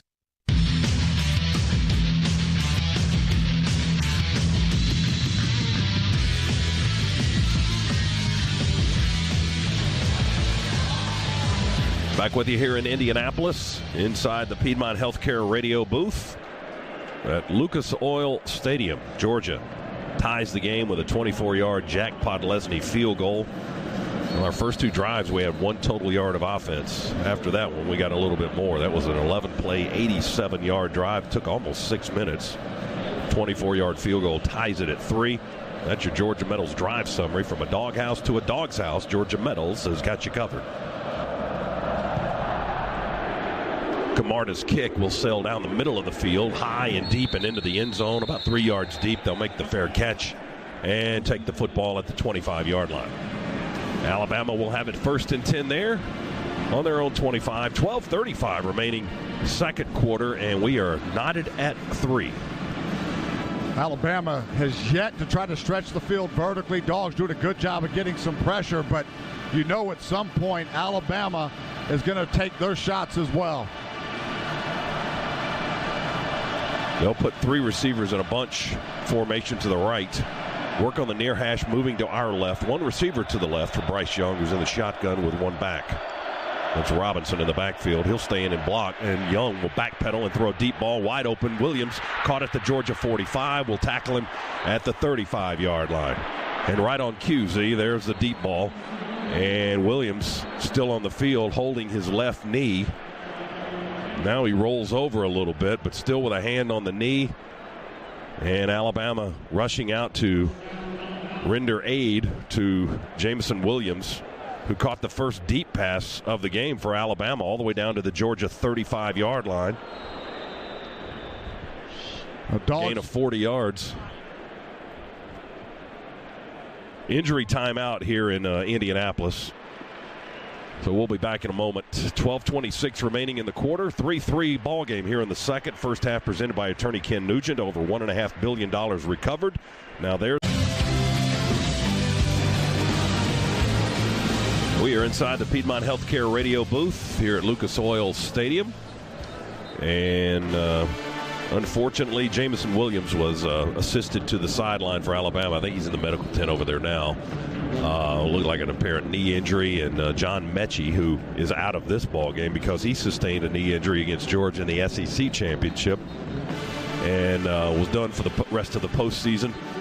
He was standing over outside the tent, wanting to go in, but did not. I'm sure wanted to say something to his teammate, but Williamson out for now with an apparent knee injury. But Alabama with the ball on the Georgia 35-yard line and a 1st and 10. We're tied at 3. 12:25 on the clock, second quarter here, and the clock starts to move. Bryce Young, the quarterback, in the shotgun with Robinson. Play fake to Robinson. Young throws it out wide to the right, caught by Bolden, who had a few steps on William Poole, who chases him out of bounds on the far side of the field at the Georgia 26-yard line. The Dogs again pressed on the outside, man-to-man, so Alabama just eating us up on these little quick outs after the corner vacates. He got 9 on that one, so it's second down, less than a yard, actually. On the Georgia 26. Young play fake, quick throw of the middle, ball tipped off the hands of the intended target, Agiye Hall, and it flutters to the ground. Georgia didn't have a defender to catch the tipped ball, although Quay Walker was in coverage on Hall, the intended receiver, but the pass is incomplete. And now it's 3rd down and 1 for Alabama on the Georgia 26. Well, run pass option there by Alabama. Bryce Young got that out of his hands extremely quickly. Receiver wasn't ready for it. Yeah, he unloads that football, doesn't he? He gets it out in time. Dogs defensive front shifts. And now motion. We got Alabama to jump. Their right tackle, Chris Owens, may have been the guilty party. There's a flag on the field. Ball start. Offense, number 79. 5-yard penalty. 3rd down. Well, we've seen it happen all year long. The late shift by the Georgia defensive front just causes a little bit of a flinch by offensive linemen. It's happened all year long. Happens there as well, and pretty opportune timing. Alabama's injured receiver, Jameson Williams, is walking behind the end zone to our left towards the Alabama locker room with a couple of trainers and medical personnel in tow. He's walking on his own, but going towards the locker room. 3rd down for Alabama, 3rd down and 6. Ball back on the Georgia 31. Rice with pressure coming on him from the edges will throw it, got rid of the football, dumps it over the middle. It's caught falling down in the vicinity of the Georgia 28. Bolden made the catch, and William Poole right there in coverage to make the stop. Channing Tindall was the guy that was giving pressure on Bryce Young, reaching, trying to get him to the turf from the edge, but he was, again, still able to get rid of the football, even though the pocket was collapsing. Such a quick release there. That was great pressure by Georgia. Great coverage as well, and a nice stop after the big play. Here's Reichard for a field goal of about 45.5 yards for Alabama. Kick to our left is away and good. Had it between the uprights. Alabama with the 3rd field goal of the game. They're second, and they lead Georgia 6-3 with 11:12 to go in the second quarter. Timeout here in Indianapolis. Our first half today presented by attorney Ken Nugent. Injured? You know who to call. There's only one call, 1-800-CALL-KEN. Alabama 6, Dogs 3. Back after this, Bulldog Sports Network. My Healthcare radio booth. Alabama with a 45-yard Will Reichard field goal A 5-play, 47-yard scoring drive took 1:23 on the clock. It's 6-3 now, Alabama. That's your Georgia Metals drive summary. From a doghouse to a dog's house, Georgia Metals has got you covered. Georgia set to kick it off, or excuse me, Alabama will kick it off as Reichert has it teed up on the 35, close to the near hash, kicking left. And back deep is Kenny McIntosh for Georgia. No, that's Zamir White, actually. And McIntosh in the end zone on the near side. He'll bring it out. Ball went to him. Matt to the 20, to the 25, to the 30. Breaks a tackle, 40. Still on his feet, 50. There's a flag down behind him. They finally get him out of bounds in Alabama territory as Kenny McIntosh, who was tucked away on the near side in the about 2 yards deep in the end zone, runs it out. But let's check the call. During the return, holding, receiving team, number 20. 10-yard penalty for the spot on the foul. First down. Another big play wiped out by a Georgia penalty, and that's our 5th of the half. As McIntosh was able to break a few tackles and return that ball better than 50 yards into Alabama territory, but it'll go back to the 20-yard line. That's where Georgia will start. Boy, and I'm trying to take a look at where the holding was. We haven't had a really good angle of it as of yet. Boy, a little nitpicky there, but you allow that all the time. Looked like Smile Munden had a fistful of jersey up high on the shoulder pad, and that may have been what they called during a double team because they flagged him. Now, right at the snap of the football, flags fly and the whistle blows again. False start, offense. Everyone except the snapper, 5-yard penalty, first down. Yeah. Salt in the wound there from referee Dwayne Haight. Always tough when the center forgets the snap count. Yeah, everybody moved except Cedric Van Pran, and he got bumped into and took the ball with him. Boy, and the Dogs just self-inflicted wounds here. Big play after big play, getting taken back. Back to the 15 now. 1st and 15 on the 15. Bennett, play fake, will throw, hit as he throws, misses Burton on the far side of Hinaus Pickens around the 20 on the wide side. And the pass is incomplete. So now it'll be 2nd down and long. Will Anderson almost got to Bennett again, got a hand up on his chest as he was letting that ball loose. Boy, Dogs fortunate that one didn't slip through Pickens' hands and get picked off, but Anderson, great jump off of the ball there, and Dogs playing from behind the sticks against this Alabama defense, just making it hard on ourselves. No question, 2nd and 15 on our own 15 in a 6-3 Alabama contest. They lead 6-3. Snap to Bennett from his 7, looks for a deep ball, throws it out wide to the left to McConkey. Catches it at the 14, spins towards the sideline and twisted out of bounds at they're going to give him up to the 18-yard line by Jordan Battle. He's the guy that had the pick 6 for Alabama in the SEC championship game. But that pass play up to the 18-yard line for the Bulldogs, and the gain was only 3. It'll be 3rd and 12 now from our 18. Good coverage there by Alabama. Stetson wanted to take a shot downfield. Decided the better of it, just went to his check down. McConkey wide to the left for Georgia. Cook's in the backfield. We've got 2 receivers to the near side as we work on the far hash, moving to our right.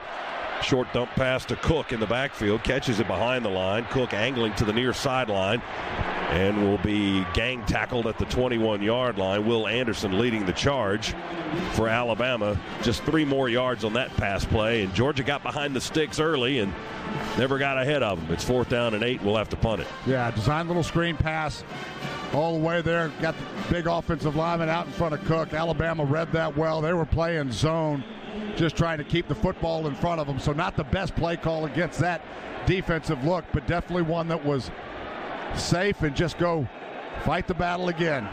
Georgia in punt formation, and Camarda will get it away, and Bolden will backpedal. He drops the football at the 29, goes scrambling to fall on it, and he does so back near the 25-yard line. They may spot it on the 26, and they will.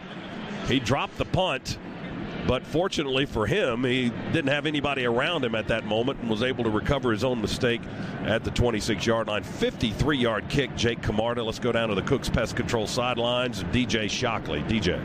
Fellas, as we know with both their top receivers out, who do they go to next? We saw Slade Bolden catch a bunch of passes, but number 7, Brooks, is the same guy that caught the touchdown pass against Auburn to put him up on top. So he's another guy that they look for, especially when they want to go deep.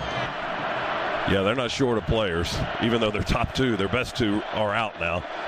Here's Young to throw it to the near side. They set up a screen, and it's caught by Brooks right on cue there, DJ, as they throw it out to Brooks on the near side, hit by Channing Tindall at the 31-yard line, and the gain is going to be 5 for Alabama. 2nd down and 5 coming up for the Tide. Just a bubble screen on the outside. Alabama releases their big offensive line, and they want the receivers to peel back behind their offensive linemen, but Dogs, good job in pursuit as well. 2nd down for Alabama. 3 receivers bunched in a formation to the right for Bryce Young. No one to the left. He's looking in this direction. Now we'll throw a deep ball down the field. Oh, caught at the 44, down the sideline. Alabama, do they get enough to the end zone? No, we'll chase him down at the Georgia 10 or maybe just inside it. That was the tight end, Cameron Latu. He caught the ball in Alabama territory around the 41 or so, was able to get away from the Georgia defender, and then had a lot of room to run in front of the Georgia bench. We finally chase him down all the way down to the 8-yard line. Perfectly thrown football on the corner route to Latu. Ringo was in coverage, tried to undercut that, went for the pick. It was a 61-yard gain, goal to goal now for Alabama. They'll run it with Robinson to the left side. He runs into the pile at the 5.5 on the near side. And the gain will be about 3.5 for Alabama. It'll be 2nd down and goal from that spot on the field. Crimson Tide leading Georgia 6-3, and now threatening again here deep in the red zone, left end of the field. Boy, Dogs need to hold Alabama out of the end zone here. Don't want to play from too far behind against this offense. Ball's on the 6. Return motion by Billingsley back to the left. Young to throw over the middle, caught and then dropped. Latu had it in his hands right on the goal line or just inside it. Couldn't hang on to the football. Nakobe Dean was in coverage. Not sure if he stripped it or if Latu just couldn't hang on, but it's an incomplete pass. Well, I think that was a busted coverage there by the Dogs. Channing Tindall was supposed to pick up the coverage on that. Never did it. Nakobe Dean saw it and then got in there, able to knock it away. That was just a drop by Alabama. Plus, they had a guy behind Latu, and maybe Latu wasn't the intended target there. They cut in front of one another. Incomplete pass for Alabama. It's 3rd down and goal from the Georgia 6. Snap back to Young. Going to roll to the right. Slam on the brakes. Oh, we got him! Channing Tindall. He stopped on the 19. Tindall stopped and swallowed him whole back at the 19-yard line with the sack. That pushes them back, and it's 4th and goal at that spot. A huge defensive play. Channing Tindall, the linebacker from Columbia, South Carolina. Sweet redemption there for Tindall. Blew the last coverage that time. Shot out of a cannon. Just closed on Bryce Young so fast. Bryce, even with his elusiveness, couldn't find a way to get away. He lost 13 yards. Field goal try. 37-yard try, far hash, kicking it left. Ball reaching and just inside the right upright. Good for Will Reichard. And Alabama has its 3rd field goal of the game. Well, Z, our defense did just as you'd asked. We kept them out of the end zone. They had it goal to go at the 8, and they couldn't get in. Timeout here in the 2nd quarter. Great offers. Go Dogs!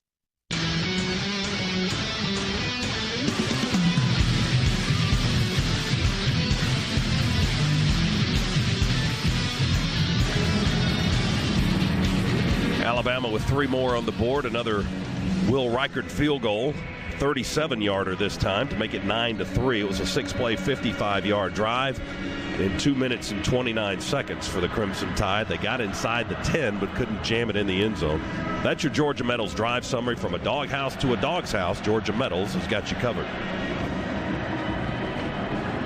Reichard, short pooch kick, this time far side of the field, bounces on the 17-yard line and out of bounds. Dogs get a break there. Reichard kicked it out of bounds. We did the right thing. Ran up to field the ball. Kicking team. The ball be placed at the 35-yard line. 1st down. We ran up to field it and a little bit short of catching the football at that point. Let it bounce. It was so close to the sideline. That was Zamir White with the heads-up play over there. So you heard our referee, Dwayne Haight, out of the ACC. Dogs have the ball at the 35-yard line. Excellent starting field position for Georgia, trailing 9-3. Yeah, really for the first time the Dogs not backed up. See if they can get something going. Dogs been hampered on the offensive side of the ball. Self-inflicted wounds, penalties. We've been playing behind the sticks almost all game. 1st and 10 on the 35 for the Dogs. Going to give it to Cook with blockers out to the left. But a crimson shirt got in between the blockers. And we'll wrap up Cook after a 2 or 3 yard gain. Fedarian Mathis, the big defensive end on that side, 6'4" and 312, makes the stop at the 39-yard line. The gain was 4 for James Cook, who had half of our offensive line on that side of the field blocking for him, but Mathis got in there behind him to make the stop. Still a good first down play. Dogs now 2nd and 6, got the entire playbook at their disposal. See if we get our tight ends back involved in this game plan. Bennett in the shotgun. McIntosh in the backfield now. Snap to Stetson. Throws it open at the 40 and caught by Kenny McIntosh. And up the field he goes. He'll be tackled at the 49-yard line. Right on the tip of the national championship logo, middle of the field. To'o. And made the tackle. And that's a Scana Energy first down for the Dogs. 1st and 10 now at the 49. After a 10-yard pickup. Quick angle route there by Kenny McIntosh out of the backfield away from the formation. Snap to Bennett, play fake. We block the pressure away from Bennett. He rolls to the right and throws, and incomplete on the near sideline. A.D. Mitchell couldn't hang on at the Alabama 38. He was running out of room. Kyrie Jackson in coverage for the Crimson Tide. And the incomplete pass will stop the clock with 5:53 to go in the quarter. And Georgia looking at 2nd and 10 now coming up from our 49. Tight coverage there by Jackson. A.D. was on a deep comeback route. Nice play action there by the Dogs. Get Stetson out of the pocket. This Alabama defensive front has been in his face a lot, so move his launch point. Stetson just threw that one a little bit early and a little bit wide. 3 receivers in this formation, 2 to the right, 1 to the left. We pick up the blitz. Bennett throws, bobbling, juggling catch, made it Alabama's 45-yard line. And they finally drive him out of bounds into the boundary. That was Brock Bowers. And the tackle made by a trio led by To'o and Kool-Aid McKinstry for Alabama. But the gain was 6 to the Crimson Tide 45-yard line. It'll be 3rd down and 4 yards to go for the Bulldogs. Just a spot route there by Brock Bowers. That ball got into his body, bobbled a little bit, still able to secure it. Then Alabama just trying to rip it out of his hands. We've got Broderick Jones in at left tackle. And Big Washington, the tight end, outside of him in this formation. Bennett will throw the opposite way to Mitchell on a quick slant. Caught at the 40 and wrapped up at the 33-yard line. Did the ball come out? It came out after he hit the ground. But he's down, apparently, and they're going to put it back on the 35-yard line. But enough for the first down for the Dogs at the Alabama 35, a pickup of 10. They'll move the chains. 5:06 as the clock continues to tick here in the second quarter. Quick slant route there by A.D. Clearly he was down on the ground before that football came out. For Mitchell, that is his first catch of the night, his 38th of the season. 1st and 10 at the Alabama 35 right here. Play fake and a naked roll out to the right. Pressure from behind. Oh, my goodness. Bennett never saw him. They wrap him up high around the shoulder pads and sling him to the turf. Like he was in a rodeo there, the way he got tackled and slung down at the 39. Dallas Turner is the linebacker who made the stop. Boy, that football was flailing all over the place in the right hand of Stetson Bennett. Stetson was trying to push the football downfield. Great coverage there by Alabama. Well, we tried to get a chip with Bowers on that left end, and then Jones missed the block, and Bennett never saw what was coming. We lose 4 yards back to the 39. 2nd down at 14 for the Dogs. 9-3, Alabama leads Georgia. Dogs trying to get into scoring position here. Bennett with time, stands in the middle of the pocket, now runs out to the near sideline. Running towards the sideline, he'll dump it into the bench area, incomplete. And the ball will go back to the 39. It'll be 3rd down and 14 there. Boy, Dogs right now having all kinds of problems with Will Anderson, one of the best defensive players in the entire country. He is all over the place right now. And this might be good news, Z, as Anderson exits the game. He heads to the sideline for this snap. So we'll see what the Dogs can do without Alabama's top defensive player not on the field. But it's 3rd and long at the 39 of Alabama. Georgia 3rd down at 14. 3:55 on the clock here in the second quarter. We're down 9-3. Bennett with the snap, backs up to the 48. Has plenty of time, throws it over the middle. It's caught at the 35. And spinning to the 31 is Kieris Jackson. Middle of the field play, and the tackle made by Henry To'o, the linebacker, at the 31-yard line. Good job up front in protection there by the Dogs. Had to keep it back in the backfield. But again, great coverage by Alabama down the field, forcing Stetson to go to his check down. Dogs will try a field goal here. That play gets the Dogs into Jack Podlesny's range. It'll be a long one, 49-yard try here from the near hash, kicking right. Snap, hold, kick is away. Let's watch it together. Good. Dogs get 3 more on the board. It's 9-6 now with 3:09 to go in quarter number 2 here in the national championship game. 49-yard kick by Jack Podlesny. The scoring drive took 3 minutes and 58 seconds for the Dogs. It covered 34 yards in 9 plays. And that's your Georgia Metals drive summary. From a doghouse to a dog's house, Georgia Metals has got you covered. Well, big answer there by the Dogs to get this back to within a field goal. But we're entering right now into maybe the most critical 6 minutes of this football game. Last 3 minutes of the first half, first 3 minutes of the second half. Alabama historically is so good during this stage of the football game. The Dogs, however, we get the football coming out in the second half. See if we can flip the script in Alabama and get a 2-for-1. Need to stop right now. Need to find a way to get points on the board, then we'll get the next possession. We'll go back to that big play by, was that Jackson that caught that 3rd down play to get us in field goal position? That was a big play for the Dogs offense. Here's the kick by Jake Camarda. High, spinning end-over-end kick, going to sail over the receiver's head at the goal line and bounce about halfway into the end zone for the touchback. And Alabama will have 3 minutes and 9 seconds to work with here in the second quarter before halftime, and they lead Georgia 9-6. Stay tuned for the Breda Pest Management halftime report coming up with Neil Williamson. Halftime report protected by Breda Pest Management. With Breda, you don't have to be afraid of bugs. That field goal by Jack Pod was his longest of the season, 49 yards. Of course, his career long came in Georgia's Peach Bowl victory over Cincinnati last season, 53-yard kick to win it. 9-6, Alabama starts from the 25. They hand it to Robinson. He angles to the right. Tackled on the hash, just short of the 30. They'll put it back on the 28. Quay Walker makes the stop for Georgia. The gain is 3. And Alabama will go without a huddle here and pick up the tempo. Boy, nice scrape there by Walker. Came all the way across the formation. We brought Nakobe Dean on a blitz. He took himself out of that play. Here's Young now on 2nd down with pressure coming on from Wyatt. He'll throw it down the middle, down the hash mark, and incomplete. And he got torn up by Devontae Wyatt, who laid a lick on the Heisman winner back around the 20-yard line.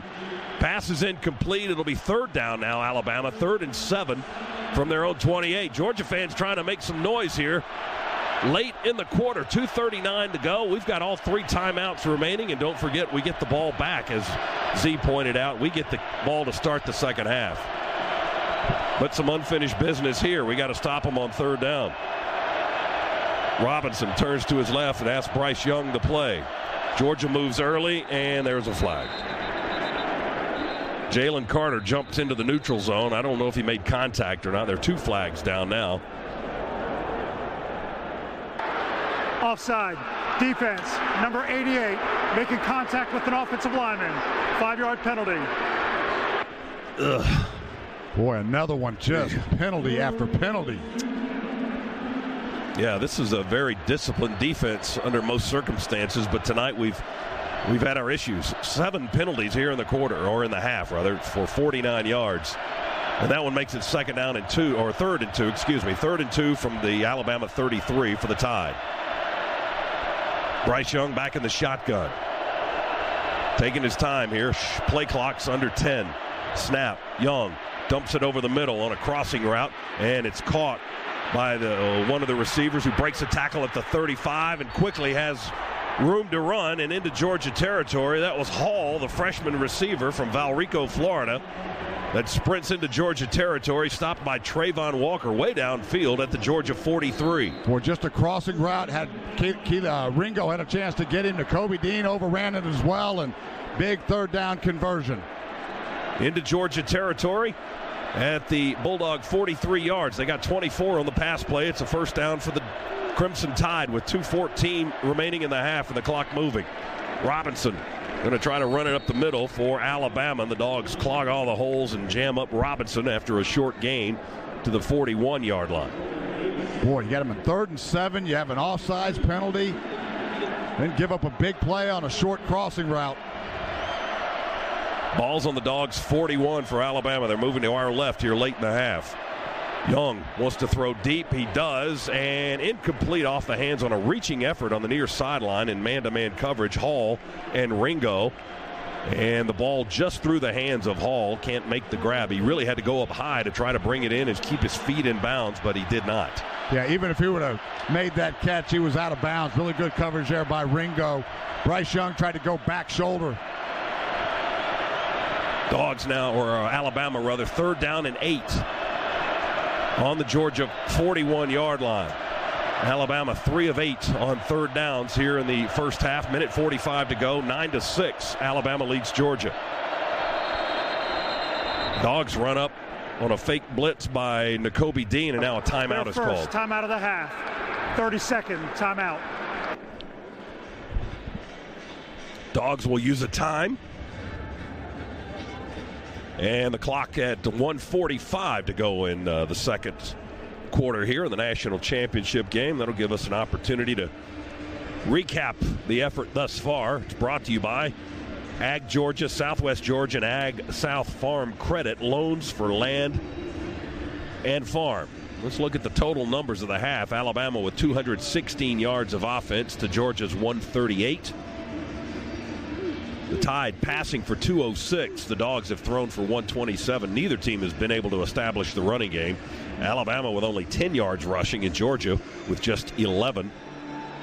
The big number that we keep looking at here is the number of penalties the Dogs have had in the first half. 7 penalties for 49 yards. Young is 15 of 25 for Alabama. Bennett is 11 for 17 for Georgia. And Alabama with a 3rd down play coming up here. 3rd down and 8 on the Georgia 41 with just 1:45 remaining. They lead 9-6. Battle of field goals thus far. Young directing traffic back in the shotgun. Clapping his hands. Here's the snap. Drops back on the 50. Throws it over the middle. Reaching effort between the hash marks is incomplete. Chris Smith in coverage. And they deny Bolden the catch. It's an incomplete pass and no flag on the play around the 25-yard line. So it's 4th down now. 4th and 8 for Alabama as we look at a replay. Bolden had it in his hands when he hit the turf. Ball came out. He caught it off the bounce, but that's an incompletion all the way. And Alabama will have to punt it here late in the second quarter. 100 seconds remain. Well, great ball placement there by Bryce Young. Christopher Smith in coverage was draped all over the Alabama receiver. Burnup will kick it away. Fair catch called for by Jackson as he slides to his right towards the sideline. Waves the arm in the air, makes the catch at the 10. Dogs have 90 yards to go for the end zone after a 31-yard pooch kick by Alabama. 1:33 to go. We're on the 10. We trail by 3. We could tie it with a field goal, take the lead if we get into the end zone before the half. Well, Alabama now a little game of cat and mouse. They've got all 3 of their timeouts. Dogs really need to get a first down or else Alabama can get this football back in pretty good field position. Jones stays in the game at left tackle for the Dogs. We'll try to get word on if anything has happened to Salyer at intermission. Bennett reaches and stretches and hands it off to Zamir White, who runs straight ahead at right guard and right tackle and plows forward to about the 14-yard line. He got 4. A host of Crimson defenders made the stop for Alabama, led by two of their big linemen, Dale and Mathis. Well, Alabama not using any of their timeouts here. Looks like they're content to let this go into the half. Yeah, we're not stopping the clock either with any urgency. We got a minute to go right now. 2nd and 6 for the Dogs on our own 14-yard line, coming out of the end zone to our left. Van Pran up over the football. Snap back to Bennett in the shotgun. Going to hand it to Zamir. Bounces off one man, angling left, and then hit by To'o and Branch on the left side as he crossed the 15, maybe the 16. Possibly got a couple. Clock continues to move now as we get close to 30 seconds to go. And Alabama's going to go into the locker room apparently with all the timeouts still in tow, and Georgia doesn't look like they're in any hurry either. Georgia's going to have to snap it. Now Alabama will call a time with 22 seconds to go. 3rd down and 5 coming up from the 15-yard line for Georgia. Our scoreboard is brought to you by Merriweather and Tharp, the Atlanta divorce team. Not a whole lot of other sports activity going on tonight, but we can tell you coming up for Georgia this week, the Bulldogs basketball team will travel to Mississippi State for a game on Wednesday against the Maroon Bulldogs in Starkville. That'll be at 7 o'clock Wednesday night. Then back at home for men's basketball on Saturday after back-to-back road games for Georgia. The Bulldogs will host Vanderbilt Saturday at 6. Women's basketball next Monday against Missouri. And there's also a Gym Dogs meet in there against Kentucky this Friday at 7 p.m.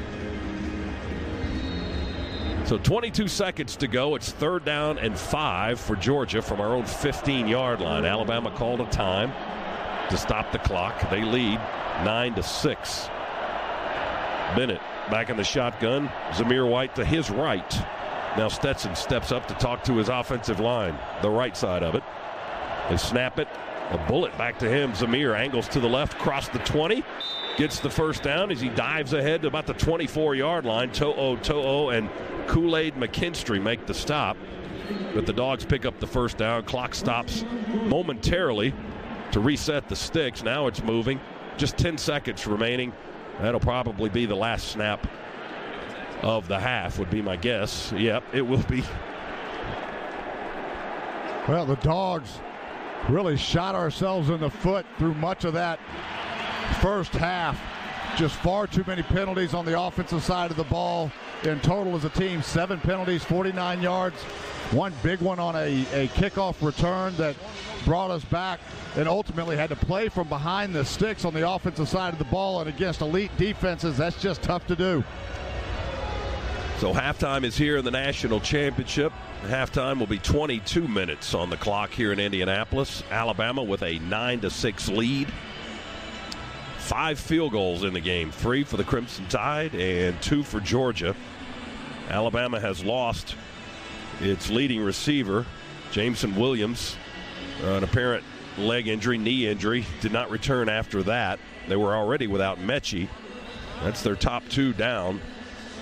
But they continue to lead the Bulldogs in the battle of kicking game in that first half of the national championship. We'll catch up with Georgia head coach Kirby Smart. It's brought to you by Zaxby's. And let's head down to the field, and DJ Shockley. Shock, down to you. You held him to 3 of 9 on 3rd down. What's been a success for you on defense? Aggressive, affecting the quarterback, covering their guys man-to-man. It's been the biggest difference. Offensively, what do you got to get going to get some more points and get some more explosive play? Penalties. No penalties. I mean, we're shooting ourselves in the foot. We're backwards every drive. All right, Scott. Thank you, Coach. Scott, back up to you. Shock, we appreciate it. Well, he's right. I mean, we're seeing what he's seeing, or the other way around. He's seeing what we're seeing. Everybody, the penalty for getting a DUI can cost up to $10,000. That's why the Governor's Office of Highway Safety says drive sober so you won't get pulled over. Yeah, plenty of defense indeed in that first half. Georgia offensively, we've talked about it a bunch here over halftime. Just we've got to eliminate the penalties and get in front of the chains against this Alabama defense. Well, you're 1st and 15, 2nd and 10, 2nd and 12. Very hard to go make anything happen, and we've just been out of sync because of that. You really like what you're doing on the defensive side of the ball, but these next 3 minutes, who wins these opening drives, going to go a long way to who wins this football game. Yeah, the penalty number was certainly excessive for Georgia, 7 in the first half. Our large number for the year is 10, and that came way back against Clemson. Here's the kick by Alabama to get the second half underway. It'll go to McIntosh, about 4.5 yards deep in the end zone. He'll make the catch and take a knee. And off we go from the 25-yard line for the Georgia offense. Bulldogs football brought to you in part by your Atlanta area BMW centers, providing legendary performance, exceptional offers, and a premium ownership experience. At BMW, they only make one thing, the ultimate driving machine. Visit BMWATL.com today, proud sponsor of Georgia Athletics. And Jamari Sawyer back into the football game at his left tackle position. That's good news for the Dogs. Yeah, he was out for much of the second quarter. Roderick Jones replacing him. Now here is Zamir White running hard over the line of scrimmage, past the 30, angles to his left and hit it the 35.5. Picks up a first down on the first carry of the second half. Helms and McKinstry on the stop, but it's an 11-yard gain and a Scana Energy first down for the Bulldogs. And Jones is in there at left tackle, and McClendon is at right tackle. We've got Salyer at right guard. So Erickson is the one that's out, and Schaefer's at left guard, and then Van Pran is the center. Bennett talking to his offensive line now, and Zamir White steps in from behind to listen in as well. 1st and 10 Dogs at the 36. Snap to Stetson. Hand off Zamir. They tackle his legs. He puts his hand on the turf at the 35 to keep his balance. He's up across the 50 and into Alabama territory at the 45-yard line. Broke a tackle from the free safety, Helms, and then Battle, the other safety, made the stop in Alabama territory at the 45-yard line. And that's a 19-yard gain and a Scana Energy first down for Zamir White. 1st and 10 Georgia at the Alabama 45. Second run in a row right at Will Anderson. Broderick Jones, a good job twice in a row. That time just pushed him into the line of scrimmage. 3 tight ends. We go under center. Flea flicker back to Bennett. He's going to go deep down the near sideline. Nobody there. Ball lands incomplete at the 15. Pickens is walking back the other direction. He was the only guy on that side of the field, and maybe some miscommunication there because George never made it down the field that far where the ball landed incomplete. And there's a flag in the Georgia backfield. Boy, they're going to call that intentional grounding. Offense, number 13. He relinquished the football. He is not allowed to illegally ground the football. Lost it down at the spot of the foul. Second down. That is a terrible call right there. If a receiver breaks off a route and there's miscommunication, how can you call that intentional grounding? There was miscommunication. Pickens stopped his route. Stetson Bennett threw it downfield, and now all the momentum stopped on this one again, second and forever. So it's a loss of down and a penalty back to the Georgia 46. It's second down and very long for the Dogs. Second down and 19. Bennett to throw, right flat to Cook. Caught at the 49, crosses midfield into Alabama territory and hit down at the 43 on the far sideline. Henry To'o, the linebacker, and Jackson, the cornerback, make the tackle on Cook. We made up a little bit of the yardage. Z, it's going to be third down and about 8 to go from the Alabama 43. Yeah, at least manageable. Good, smart decision there by Stetson Bennett out of the backfield. James Cook just on a little out route. Picked up 11. It'll be third down and 7 for the Bulldogs. Ball on the Alabama 43, far hash, moving to our left from this vantage point. Cook in the backfield with Bennett.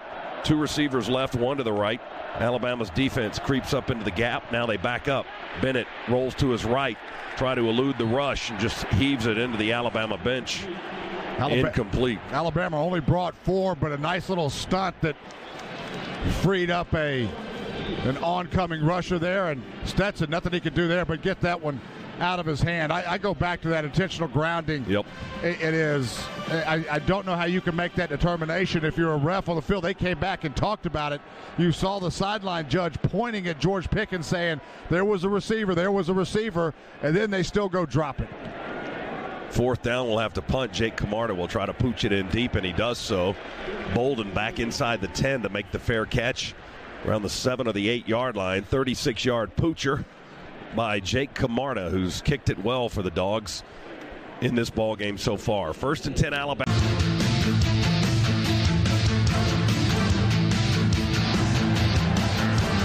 Along with former Georgia quarterback Eric Dyer, Scott Howard back inside the Piedmont Healthcare radio booth here at Lucas Oil Stadium. Alabama leads Georgia 9-6 with 12:46 remaining third quarter.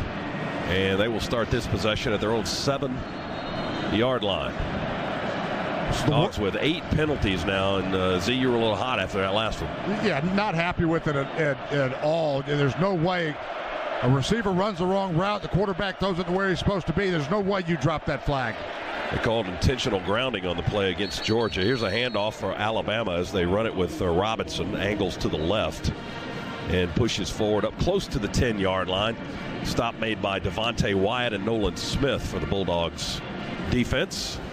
The gain was 3. They'll call it to the 10, 2nd down and 7. Worst starting field position for the Crimson Tide today, and Dogs important here coming out of the locker room at halftime. Get a stop, keep control of field position, see if you can get a couple of quick points.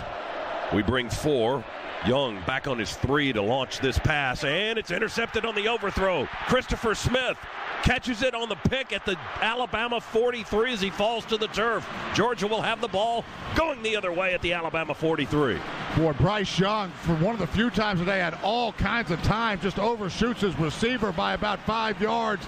Christopher Smith there like a center fielder to haul it in. Jaleel Billingsley, the tight end from Chicago, was the deep target there for Bryce Young, who just uncorked one from inside his 5 and heaved it up for grabs. And as Z pointed out, Christopher Smith, the center fielder there on the near sideline, was the guy that ran under it and intercepted the football. Dogs 1st and 10 at the Alabama 43-yard line. First turnover of the ball game.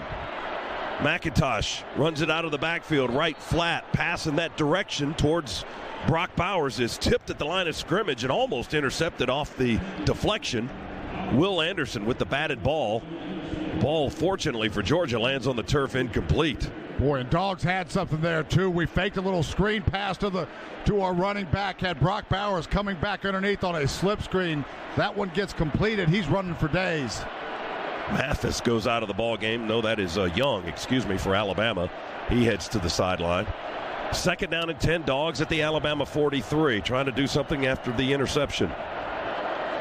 Bennett in the shotgun. McIntosh to his left in the backfield. 2 receivers wide to the right. Bennett looks that way first, then comes back to the left and dumps it off to Kenny McIntosh. He breaks one tackle, he breaks another. And then he's twisted around in the same spot long enough for a 3rd Alabama defender to get to him right around the Tide 40. The gain is only 3. He broke McKinstry's tackle and then Harris's tackle, and it was Turner that finally got McIntosh to the turf. 3-yard gain will make it 3rd down and 7 for the Dogs from the Alabama 40. Now, Stetson Bennett was under all kinds of duress there. Did a good job just getting that football out of his hands to McIntosh on the check down. A nice effort there by McIntosh to fight forward for a couple of yards. Mitchell and McConkey out wide to the right. We moved Bowers in motion, set him up as a wing to the right.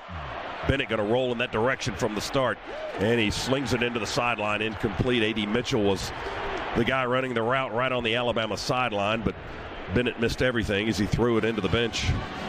Incomplete will bring up 4th down. Dogs can do nothing with the interception. Boy, and Dogs right now just having a hard time handling Will Anderson. We moved Stetson out of the pocket purposely there, away from Anderson. Tried to chip Anderson with a running back. He ran right past our guys and was still in hot pursuit. We'll punt it from the 40. Camarda, high hanger, backspin on it, flipping end over end back towards the line of scrimmage. Going to check up at the 5, bounce. Oh, we took a chance there. We let it roll. We had 4 guys down there to field it, and it was Bowers that finally covered it up at the 2-yard line. We've kicked him into a hole again. Jake Camarda and Jack Podlesny might be our MVPs of this game so far. Mortgage of Georgia Incorporated, NMLS, number 103956. Georgia Residential Mortgage License number 6578. Listen up, Dog fans. There's bad weather coming, and don't let it ruin your season. Get a strong, sturdy, dependable, beautiful metal roof from Georgia Metals in Danielsville, Moultrie, or Nahunta. Go to GeorgiaMetals.com. Go Dogs! Get a metal roof, roof, roof.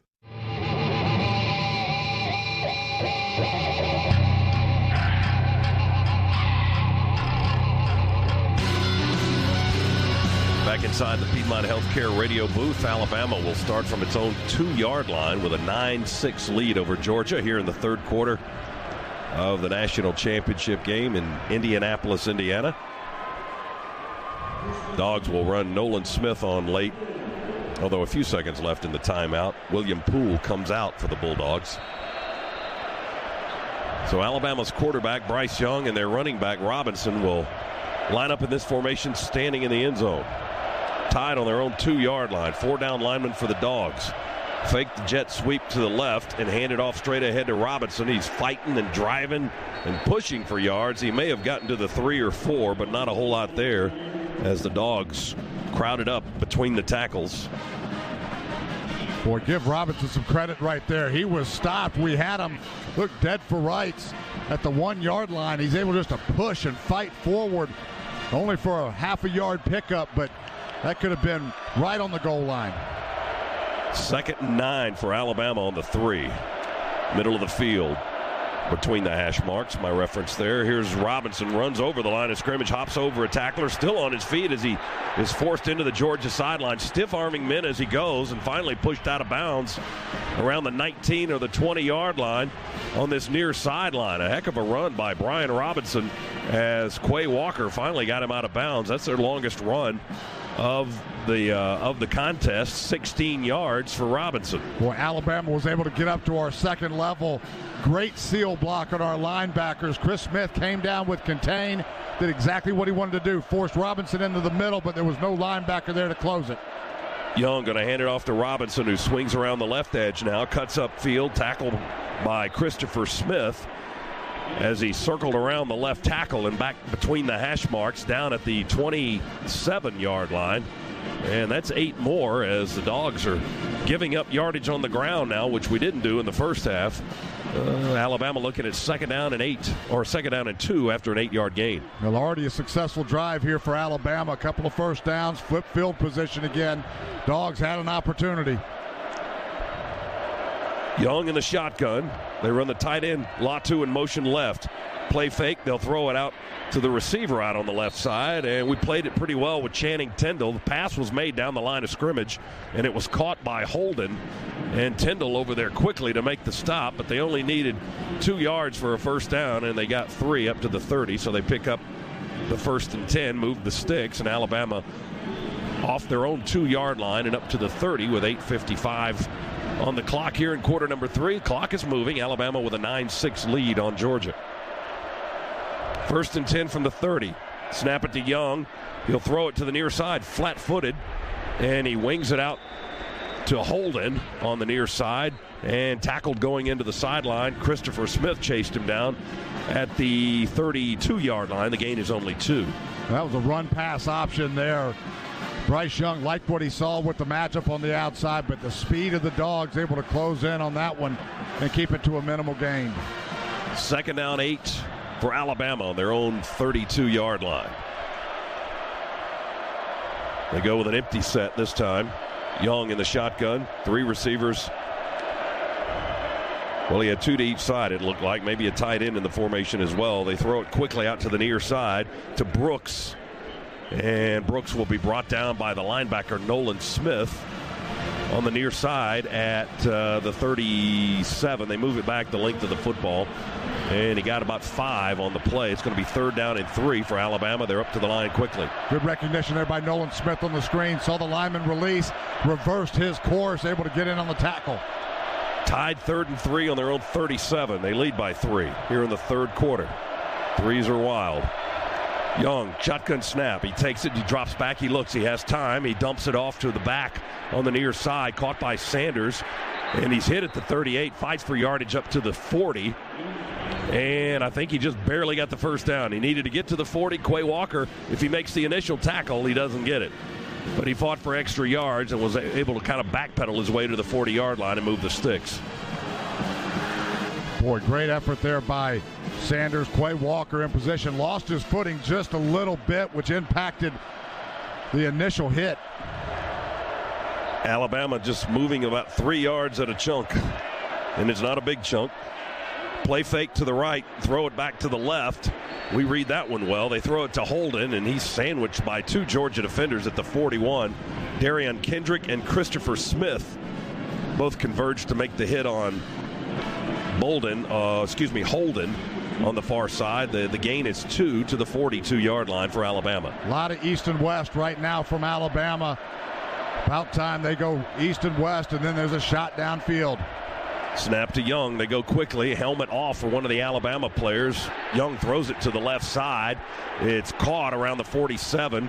And Lewis Seen latches on quickly for the Georgia defense, and they ride each other out of bounds at the 48. That was Robinson, the running back. And their right guard is a guy that lost his hat, and he's got to go out of the game now. Boy, Lewis Seen. Ekior, excuse me. No, sorry about that, Scott. Lewis Seen hit Robinson up high. You just see how strong Robinson is right there, just pushing Lewis Seen around a little bit. 3rd down and 2 for the Tide at their own 48. 10th play of the possession for Alabama. They started at their own 2, inching their way to midfield. Throw it out quickly to Robinson. He's open in the flat, and he's got running room. He's into Georgia territory now. Inside the 40, tackled by Keely Ringo around the legs at the 39-yard line. Let's see where they spot it. Maybe back on the 40. And that's a gain of 12. On a simple little route to the running back, Z was wide open on the right side. Yeah, Dogs brought pressure. He's the free release and the side adjust off of it. Good recognition there by Bryce Young. 1st and 10, Alabama. They keep picking it up on 3rd down. They hand it off to Brian Robinson. He's high-stepping down inside the hash marks, close to the 35, maybe the 34-yard line. Tyndall and Jalen Carter on the stop for the Georgia defense.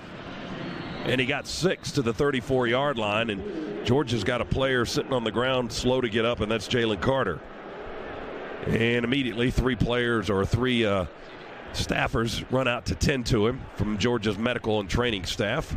And they'll take a TV timeout. Clock stopped with 5:25 to go in the 3rd quarter. Alabama. Spacious size and sleek design, you can choose from a fleet that fits perfectly into your life. Like the versatile and bold X1, the unbelievably powerful X3, or the luxurious X7. No matter who you are, no matter where you're going, no matter what's next, there's an X to take you there. Proud sponsor of Georgia Athletics. Visit BMWATL.com for great offers. Go Dogs!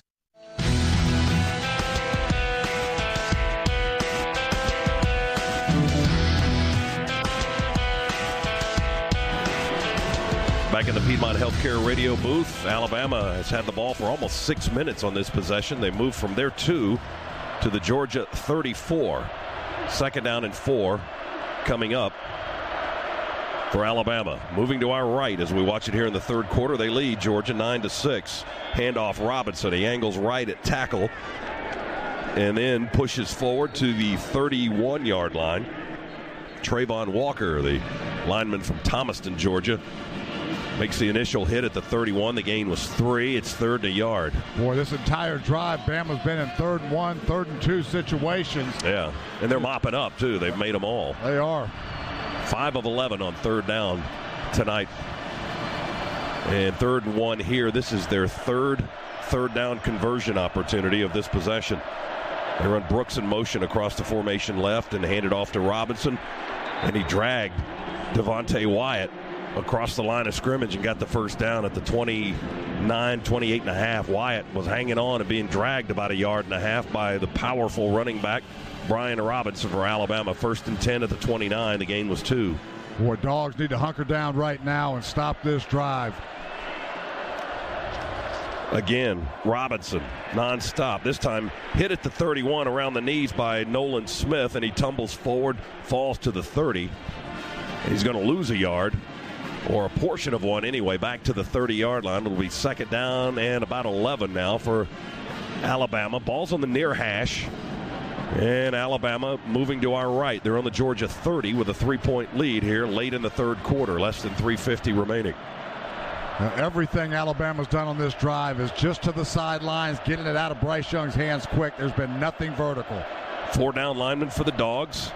Empty backfield for Young. He's got 3 to the left and 2 to the right. He's got time to throw, and he does. He launches one, and a back shoulder throw to Brooks inside the 10 on the near sideline is incomplete. He was trying to catch it low below his waist, and unable to hang on. Lewis Seen had good tight coverage on the sideline for Georgia. It'll be 3rd down and long now for Alabama. 3rd and 11. We'll see how they are with these type of conversions from the Georgia 30. Boy, great coverage right there by Seen. Dogs, again, staying aggressive, went man-to-man, brought pressure. 6 of 12 on 3rd down tries. And may have gotten away with a hold on that last play. Their right guard may have been holding, but there wasn't a flag on it. 3rd down 11. Here comes pressure up the gaps from Georgia. Alabama picks it up all right. They throw a deep ball, and it's in and out of the hands at the 9. Ajay Hall, the freshman, running from left to right towards the sideline. Looked like it hit him in the hands around the 9 and plopped right on the turf. Christopher Smith was covering. Yeah, he just dropped it right off his hands. My goodness. Dogs catch a break right there. You can't throw that football any better, and Bryce Young did it with pressure right in his face. I'm not sure who it was that got to him. Channing Tindall. Tindall playing very well for Georgia tonight, leading tackler on the team thus far. They'll go reaching for another field goal, this time from 48 yards near hash to the right. It's blocked. The field goal is blocked. The ball is bouncing and covered up by Georgia at the 20. The Dogs block the kick. They blocked the 48-yard try. It's Georgia's football going the other way. Boy, the momentum plays right now, going for the Dogs. Interception. We get the block field goal. Now we've got to get something going on the offensive side. Jalen Carter got that big left arm up in the air and blocked it while he was being blocked himself. He got the deflection. The Dogs take over. They stop Alabama's long, methodical drive. 17 plays. Georgia offense has been huddled up for a good 30 seconds, just waiting on about 10 more seconds here in this TV timeout, then we'll be ready to rock and roll. We might have to go through stretching again. They've been out there for a while. All right. Red Hat's going to get off the field with his walking clock, and we're ready to go. 1st and 10 at the 20. We got Bowers and Fitzpatrick, the tight ends, Mitchell and Burton, the receivers, and Cook in the backfield with Bennett, who's in the shotgun. 1st and 10 at the 20 for the Dogs. Snap back to Bennett. Hand off to Cook. Angles right, cuts back. Middle of the field, 25. Breaks free at the 30, 35, 40, 45, 50. Got to beat 2 or 3 guys. Can he do it down to the 20, 15, 14, 13, and drag down from behind? James Cook all the way down into the Alabama red zone with a huge run and no flags. Boy, huge block right there by Broderick Jones as well. Getting out in front of it. It was just a counter tray. We pulled 2 big offensive linemen. It was Schaefer and Jones were the guys that pulled and just sealed it wide open for James Cook. 77 yards on the Cook run, a big scan of energy 1st down. He broke the tackle of Kool-Aid, and Battle finally swiped him down, chasing him down to save a touchdown at the Alabama 13. Dogs are in the Massey Ferguson red zone, 1st and 10, down by 3, late 3rd quarter. They run a man in motion to the right. Bennett's going to keep it and run. Sheds a tackler at the 14. They hit him at the 10 and pile on. Did the ball come out there, or is that just bodies tumbling behind the tackle? Ball came out, but I think Stetson was already on the ground when they ripped it out, but 2 Dogs sitting there ready to make the play anyway. Stetson's run gets it inside the 10 to the 9. He picked up 4, and it's going to be 2nd down and 6. It's a 67-yard run by Cook, not 77. My mistake.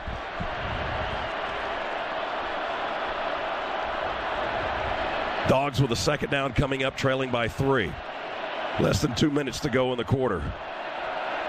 Bennett under center, fakes the pass, turns around, hands it off to Big Mac. Big hole, right tackle, and McIntosh hits it. They may have grabbed his face mask. Flags fly everywhere as Kenny McIntosh tackled at the 3. Boy, nifty little play design there. You fake the bubble screen outside, then just an inside trap to Kenny McIntosh, and now the Georgia offensive line starting to take this thing over a little bit. Mask, defense, number 48. Half the distance to the goal from the end of the run. 1st down. It's the biggest ovation you'll hear for a 1.5-yard penalty. Boy, every on the 1.5. Goal to go right there, 1st down at the 1.5. Every yard is just absolutely critical right now. We got the jumbo package on the field, folks. Jordan Davis, Darnell Washington, Jalen Carter, all in the ball game. Goal to go for the Dogs. Break the huddle quickly. I formation. Bennett going to hand it off to Zamir. He drives in behind those big, massive bodies. Touchdown, Georgia. The Dogs take the lead. Boy, huge surge by all those big bodies. And I think Stetson Bennett bobbled that snap, fortunate to get it and turn around and somehow got it to Zeus. Well, that's going to light them up. We block a field goal on the other end and then take it down the other way and punch it in the end zone. First team to do that tonight. Dogs lead it 12-9. Here's the extra point try by Jack Podlesny.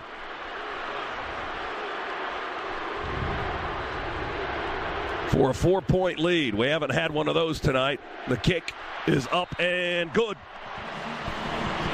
Jack Pod's kick makes it 13-9 with 1:20 to go in the third quarter. A 1-yard touchdown run by Zamir White caps a 4-play, 80-yard drive, thanks in part to a 67-yard jaunt by James Cook to set up the scoring play. Took 1:58 on the clock to do it for the Dogs to take the lead. That's your Georgia Metals drive summary. From a doghouse to a dog's house, Georgia Metals has got you covered. Boy, just a massive block there on that touchdown run by Jalen Carter. The big O, Darnell Washington, a big block as well, and then a good hard run by Zeus. My heart jumped up into my throat for a second there when I saw the bobble of the snap, though. Nothing's easy.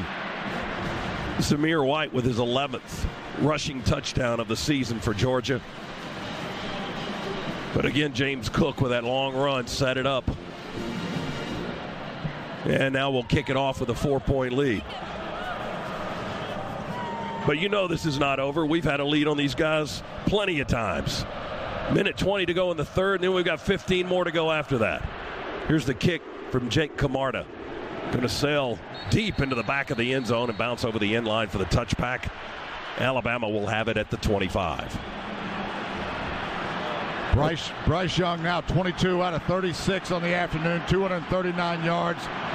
No touchdowns, does have the one interception. Stetson Bennett 13 out of 22, 141 yards. No touchdowns, no picks. You like that part of it, no picks. Alabama has the only turnover of the ball game on the interception, but Georgia could not cash in for points in this half. Alabama 1st and 10 on the 25. Young back in the shotgun. They trail now. We'll see how their offense reacts. Throw it out to the left side. We hit at the 30 as the pass is caught by Holden at the 31. Keely Ringo got a chest full of helmet, I think, when he tried to make the tackle. And then he kind of fell away from the play, and Holden was knocked off balance, or else he had some running room, and he fell down at the 31. Yeah, just a quick hitch on the outside. Ringo playing a little bit off. Now he's up and pressed. Dogs showing cover 2. That was a 6-yard gain, 2nd and 4 for the Tide on their own 31-yard line. Robinson in the backfield with Young. He'll give him the football. Robinson will angle to the left at left tackle and go to the turf at the 32 or 3. Nolan Smith hanging on to the big running back and dragging him down at the 32-yard line, a 1-yard pickup. And Alabama's got a third down coming up here with 26 seconds left to go in the third quarter. Bama again in 3rd and short. Boy, how great would it be here for the Dogs to get a stop and get them off the field. 6 of 13 on third downs. They're looking at third down and about 3 here from their own 32. Snap back to Young. He's backpedaling. Pressure coming on in the pocket. He fires, gets the ball off, and it's caught at the Georgia 41. Holden coming back to the football on the near sideline. Made the grab. Tackled by Ringo right in front of our bench. But up to the 41-yard line, And that's the last play of the quarter. But Alabama picks up a first down, and somebody's got a player injured. Yeah, we do. I think it's Devontae Wyatt is back on the 21 or 22-yard line. He's got a couple of trainers behind him. They're taking a look at him, and we'll go into the timeout. Georgia with a lead 13-9 on Alabama as we go to the fourth quarter. Our second half tonight brought to you by First Franklin Financial. Visit oneffc.com to learn more. Back in a moment, Bulldog Sports Network. This football season, the Bulldogs won't be... Last possession, they're up to 125 yards rushing. Alabama with only 49 yards thus far. And the Bulldogs took the lead, blocked a field goal in the third quarter. Jalen Carter blocked a 48-yard try by Will Reichard. And then Georgia turned that around and went 80 yards in 4 plays. Zamir White scoring from 1 yard out. James Cook with a 67-yard run on the drive. Alabama 1st and 10 to start the fourth quarter on their own 42. They'll move to our left here in the final 15 minutes of the season. Split backfield. They snap it back to Young. He dumps it off over the line, caught at the 45. And that is Slade Bolden. We hit him at the 49 with Robert Beal, the linebacker, a senior from Duluth. Up to the 49, he got 7 yards. Another angle route by Bolden out of the backfield. Just quick passing game. Get the ball out of his hands. Here's Robinson with a handoff. Another lineman loses his helmet. Now a flag down as Robinson gets hit crossing the 50 at the Georgia 48. Foul. Illegal hands to the face defense. Jeez. Number 33, 15-yard penalty will be enforced from the end of the run. First down. The players whose helmet came off may remain in the game. It was a right tackle, Chris Owens, who had his helmet knocked off. I don't know if it was ripped off. We'll look at a replay and see what that looks like. But they called the flag on Beal. And another 15-yard penalty. That's our 9th penalty of the game. And still, we only had 2 in this half, but they're certainly untimely. Boy, even that one, I mean, I know his helmet came off, but it wasn't like his hand was up there in it. It was just in the middle of a hand fight. Ball on the Georgia 33 for Alabama. 1st and 10. Deep ball, Young going towards the end zone. Caught at the 7. And out of bounds is Hall. Christopher Smith was the defensive back in coverage for Georgia, and Hall's out of bounds at the 5. 28 yards on the pass play. Dogs came with pressure, couldn't get there. We were man-to-man across the board and get a receiver on our free safety, strong safety, not what you want.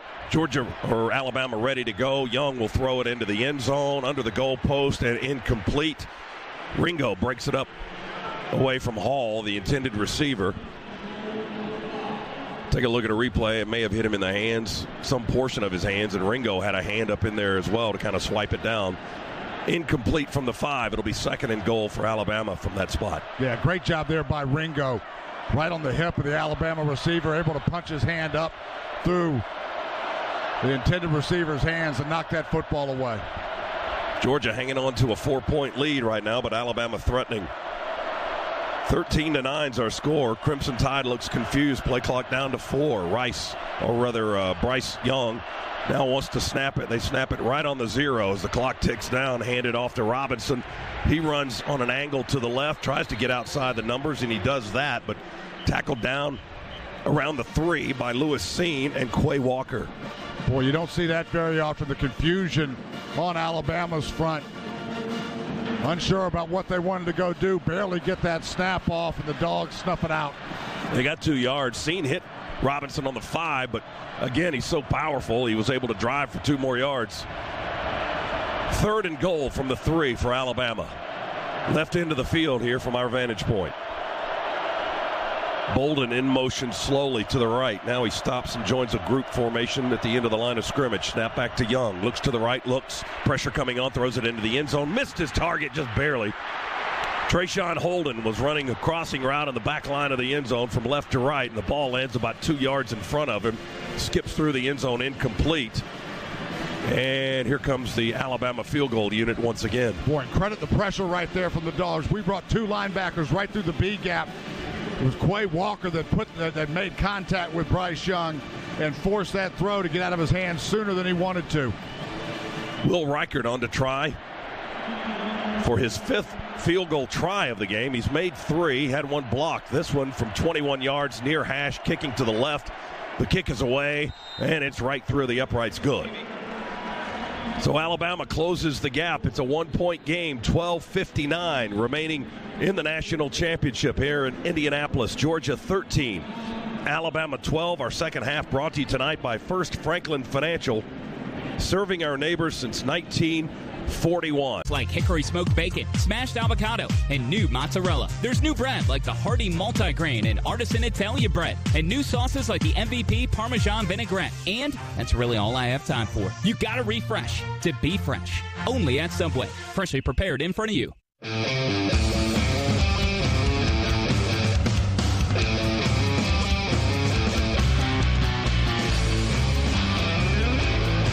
Back at the Piedmont Healthcare radio booth here in Indianapolis. Georgia 13, Alabama 12. Let's pause 10 seconds. Station ID on the Bulldog Sports Network.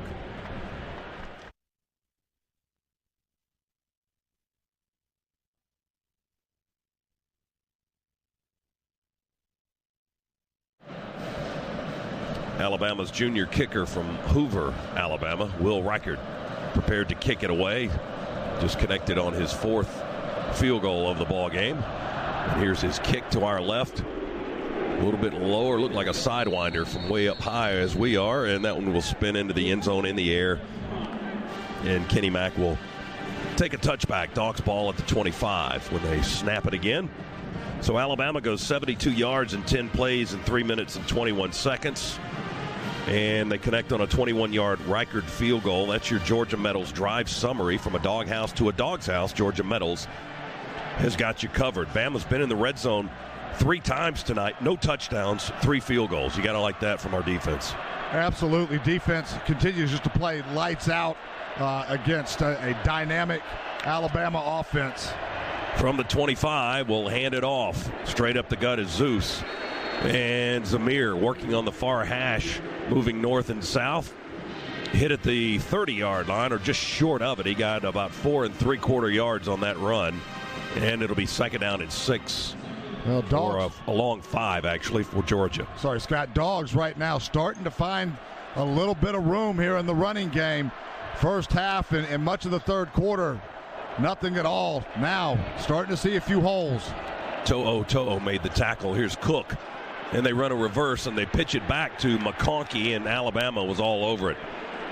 That play was sloppy from the outset as Stetson Bennett was almost being hit as he was releasing the football to Cook, and then Cook going left, pitched it back to McConkey coming this way, and they hit Ladd behind the line of scrimmage and dropped him for about a 3-yard loss back at the 27. Will Anderson's get off there was unbelievable.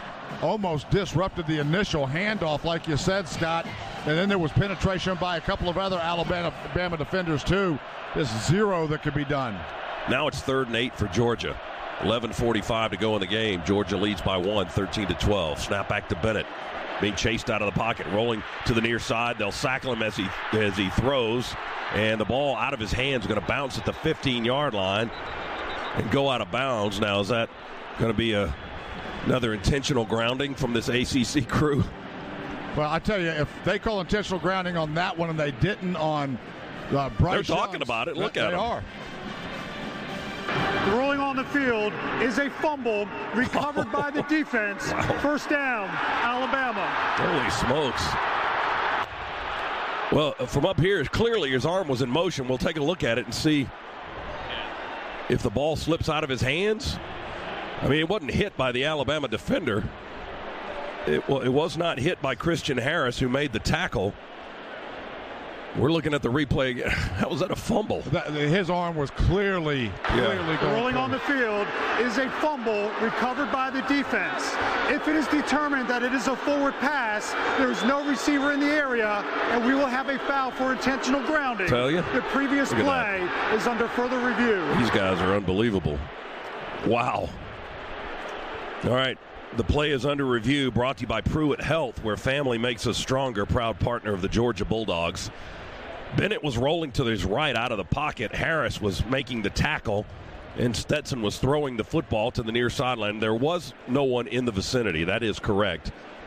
It did not appear to be a fumble. That's how this ACC crew is ruling it on the field. It was clearly a forward pass, but the ball was coming loose in his hands as we look at the replay. When he was throwing it, he had a forward arm motion, and the ball went forward. I don't know how far it went yardage-wise. It went forward about 5 or 6 yards from around the 7 or 8 to near the 15, where it landed incomplete. Well, even if they rule that a fumble, I'd be shocked if they ruled it a fumble. And then how they call that intentional grounding when you're getting hit and you're throwing the football. He's outside of the tackle box. Absolutely. Well, they're going to say it didn't get to the line of scrimmage. Oh, gotcha. But you're still getting hit, and that's impacting the throw. I mean, that happens a ton.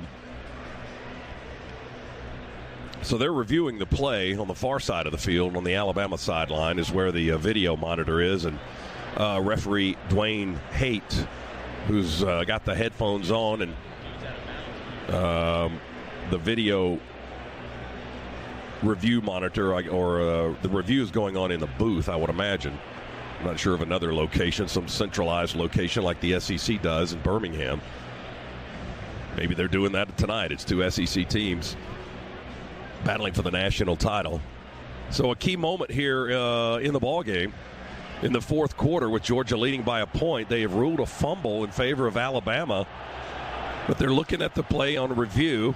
And either way, the referee has already told us, even if it's not a fumble, it's going to be grounding on Georgia. So they've got a penalty coming.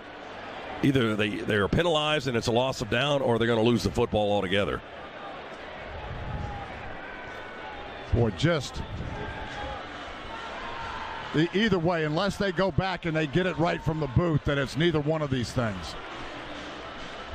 I don't believe that's going to be one of the options, unfortunately. I mean, there was already a questionable grounding call against Georgia earlier in the ball game. They're still taking a look at it. And a long time, maybe there's a lot of moving parts to this particular play. Well, they're going to have to see where the clock was, if it was indeed ruled an incomplete pass, and then obviously I've got to assess the penalty as well, but just horrendous. I mean, some of the knick-knack calls that they've had, the big return that we had on the where we had a holding penalty, that was questionable. I'm going to guess that they're looking at placement of the football. I don't think it's going to be a fumble for Alabama. Here's the announcement. After further review, the ruling on the field stands. Alabama football at the 16-yard line. Wow. That is. Wow. Oh, my gosh. It's one of the worst calls I think I have ever seen. Holy smokes. Unbelievable.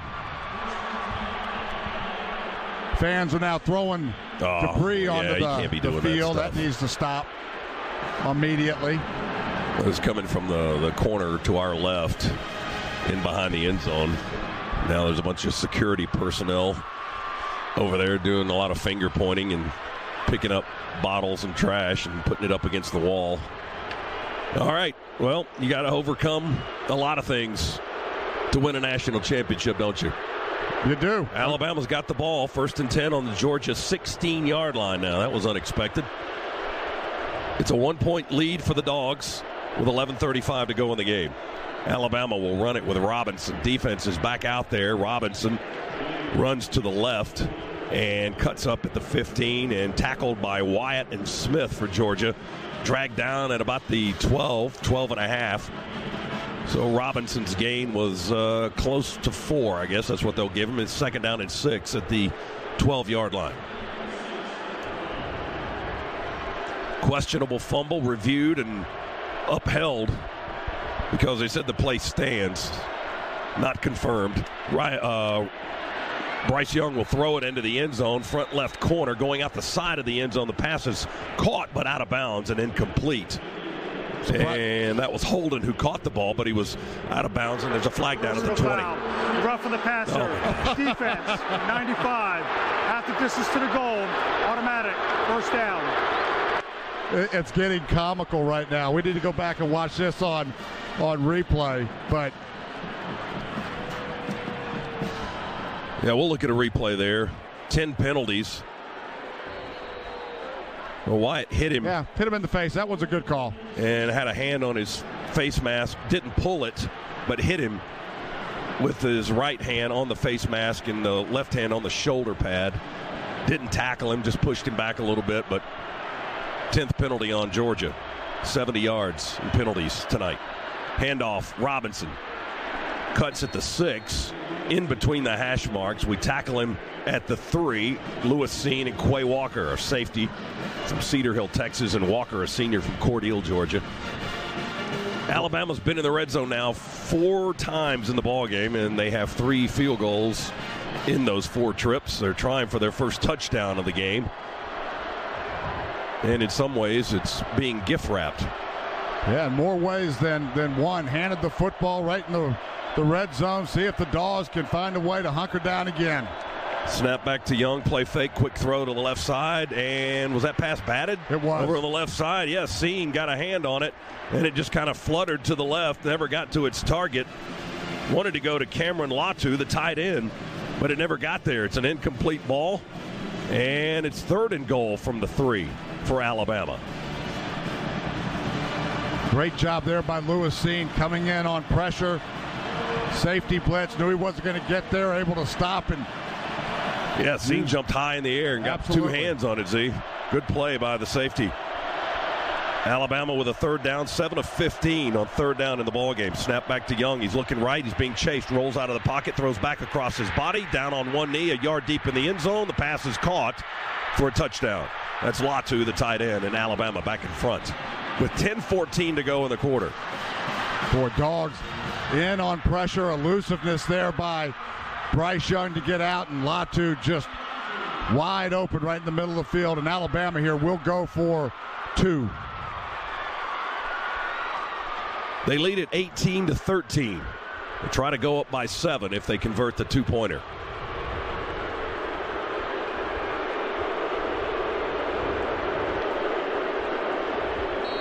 Alabama wants the ball on the near hash. We've got 4 receivers coming out to the short side, and that's the near side. 1 receiver to the right. They'll go with an empty set for the 2-point conversion and a 7-point lead. Snap to Young. Rolls to the right. Being chased by Nolan Smith. Still chasing. Young's just going to eat it, and will tackle him back at the 6. Young ran out of space and ran out of speed as Nolan Smith tracks him down to save the 2-point conversion. Score remains 18-13. Alabama in front again, this time by 5. 10:14 to go in the game in the national championship. Timeout here in Indianapolis. Our second half brought to you by First Franklin Financial. Go see the friendly Franklin folks at one of their convenient Georgia locations. Back after this, Bulldog Sports Network. My crusade for the perfect pizza crust has led me here, pining over.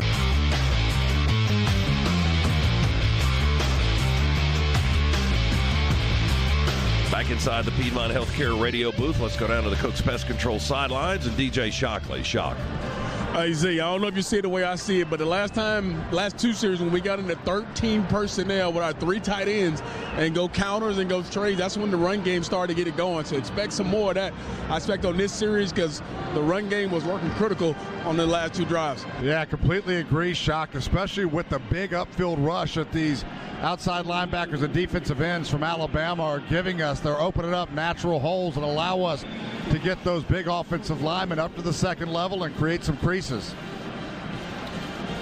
Reichert in Alabama getting ready to kick it off.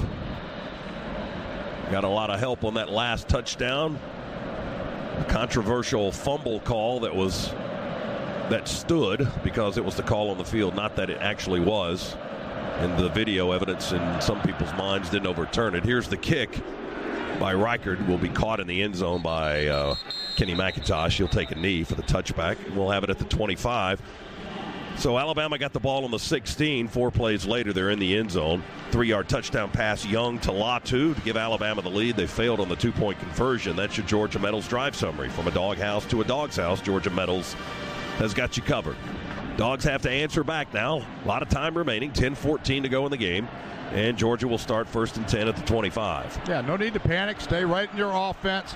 Want to go answer, though. Put together a drive. Zamir White, the deep back. The lone setback as Bennett goes under center this time. Play fake. Stetson sets up to throw. All kinds of time. Wide open in the on the left side of the field is Jermaine Burton. He catches the long throw at the 42.5, the 43. That was a throw way across the field by Stetson Bennett, and Burton was open, and Stetson hit him right on the target. Out of bounds at the 43-yard line, and that'll be an 18-yard pickup and a Scana Energy first down for the Dogs up to our own 43. Boy, a super long throw from the right hash. Burton ran a deep out all the way across the field. Good strong throw there by Stetson.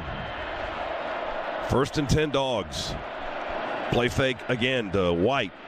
Bootleg Stetson Bennett wants to throw a deep ball. They tackled Jermaine Burton. Here come 3 flags out everywhere because Kyrie Jackson was beaten as pass interference, defense, number 6, 15-yard penalty, first down. I think Jermaine Burton, Z was going to give him a double move, and he was going to be open as that ball sailed over everybody's head. So Jackson just tackled. He just tackled Burton around the 30-yard line, and pass interference is the call. Well, it was a smart play by Jackson because he was beat. Yes. For sure, and that was going to be 6 points. So they got 15 yards on the penalty up to the Alabama 42-yard line now. Down 18-13. Tide leading the Dogs, 9:33 to go in the game. Bennett in the shotgun. Play fake. Rolls to his right a few steps, throws back across the other way, and the pass is bobbled and then caught by Kenny McIntosh. Boy, he was juggling that thing all over the place. Right at the first down marker. Tackled at the 32, maybe the 31. Let's see where they spot it down. At the 32, tackled by Branch, one of the secondary men for Alabama. It's a first down for the Dogs, though. The gain was 10. Boy, good job there by Kenny McIntosh coming back for that football. Alabama read that. I don't think Stetson saw the Alabama defender in his field of view. First and 10, Dogs at the Alabama 32. We're moving to our right here in the fourth quarter, down by 5. Out of the pistol, play fake. Bennett steps up in the pocket. He'll be squeezed and sacked back outside the 40-yard line, or maybe right on the 40. Dallas Turner, the linebacker, one of a handful of players that got in there with hard pressure by the Alabama defense, and they dropped Bennett for a loss back on the 40, and that's an 8-yard loss, and now we're behind the sticks again. Yeah, boy, Alabama brought corner fire as well on that. Just brought the house. Stetson never saw it. 4 sacks in the game for the Crimson Tide defense. Georgia has 1 tonight. So it's second down and long for the Dogs. Second down and 18 from the Alabama 40. Bennett unloads, deep ball, flag down, going to the end zone. A.D. Mitchell fights. He makes the catch. Yeah, touchdown in the right corner, but check a flag back at the line of scrimmage. Far side of the field. That may be offsides on Alabama. We'll have to see. It's either going to be a false start on the Dogs. Offside, defense, number 50. That penalty is declined. Touchdown. I don't know if you could hear it. The Dogs are in front. The penalty was against Alabama. 40-yard touchdown strike. Bennett to A.D. Mitchell in the back right corner of the right end zone. And a great block by James Cook. Alabama again brought pressure. Stetson Bennett, great job of just sliding his feet and clearing his passing lane. James Cook able to come underneath and delivered a fantastic blow to give Stetson Bennett time to throw that football. Dogs will go for 2 here. Ball's on the near hash with Georgia moving to our right. It's a 1-point Georgia lead with 8:09 to play in the national championship. Dogs will try to go up 3 if they convert here. Cook is in the backfield. Bennett's in the shotgun. He's going to ride Cook to the left, give it to James. It's a race to the corner. They'll grab his shirt around his waist and tug him down by his shirt tail. Cook never got past the 5, running wide to the left. So the 2-point conversion fails as Turner makes the tackle for Alabama on the extra point try, or the 2-point conversion try, I should say. But Georgia's in front, 19-18 with 8:09 to go. We've got a timeout here in Indianapolis. Our second half is brought to you by First Franklin Financial. Visit 1ffc.com to learn more. 19-18, our new score. Dogs lead Alabama on the Bulldog Sports Network. Wow, I've got have a 1-point lead over the defending national champion Alabama Crimson Tide with 8:09 to go. That's your Georgia Metals drive summary. From a doghouse to a dog's house, Georgia Metals has got you covered. Jake Camarda has it teed up on the 35, ready to kick it away from left to right. A measly old 1-point lead with a lot of time remaining. Better to be in front than not, however. Like, winning is better than losing, duh. All right, here's the kick by Camarda. Going to land in the back of the end zone and over the back line on the bounce for the touchback. Alabama will have the possession at the 25-yard line. Well, the Dogs have got a once-in-a-generation defense at their disposal. Now's the time that they have to flex their muscle.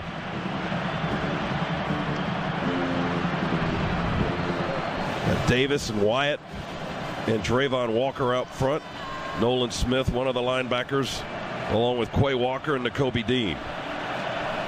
And Bryce Young will work with one receiver to his left and three to the right, and Robinson in the backfield as he works out of the shotgun. Now they slide the tight end in motion as an extra blocker, handed off to Robinson, trying to fight for yards to the left. He's wrapped up, wrestled, and slung to the ground by Jordan Davis on this near side at the 23-yard line.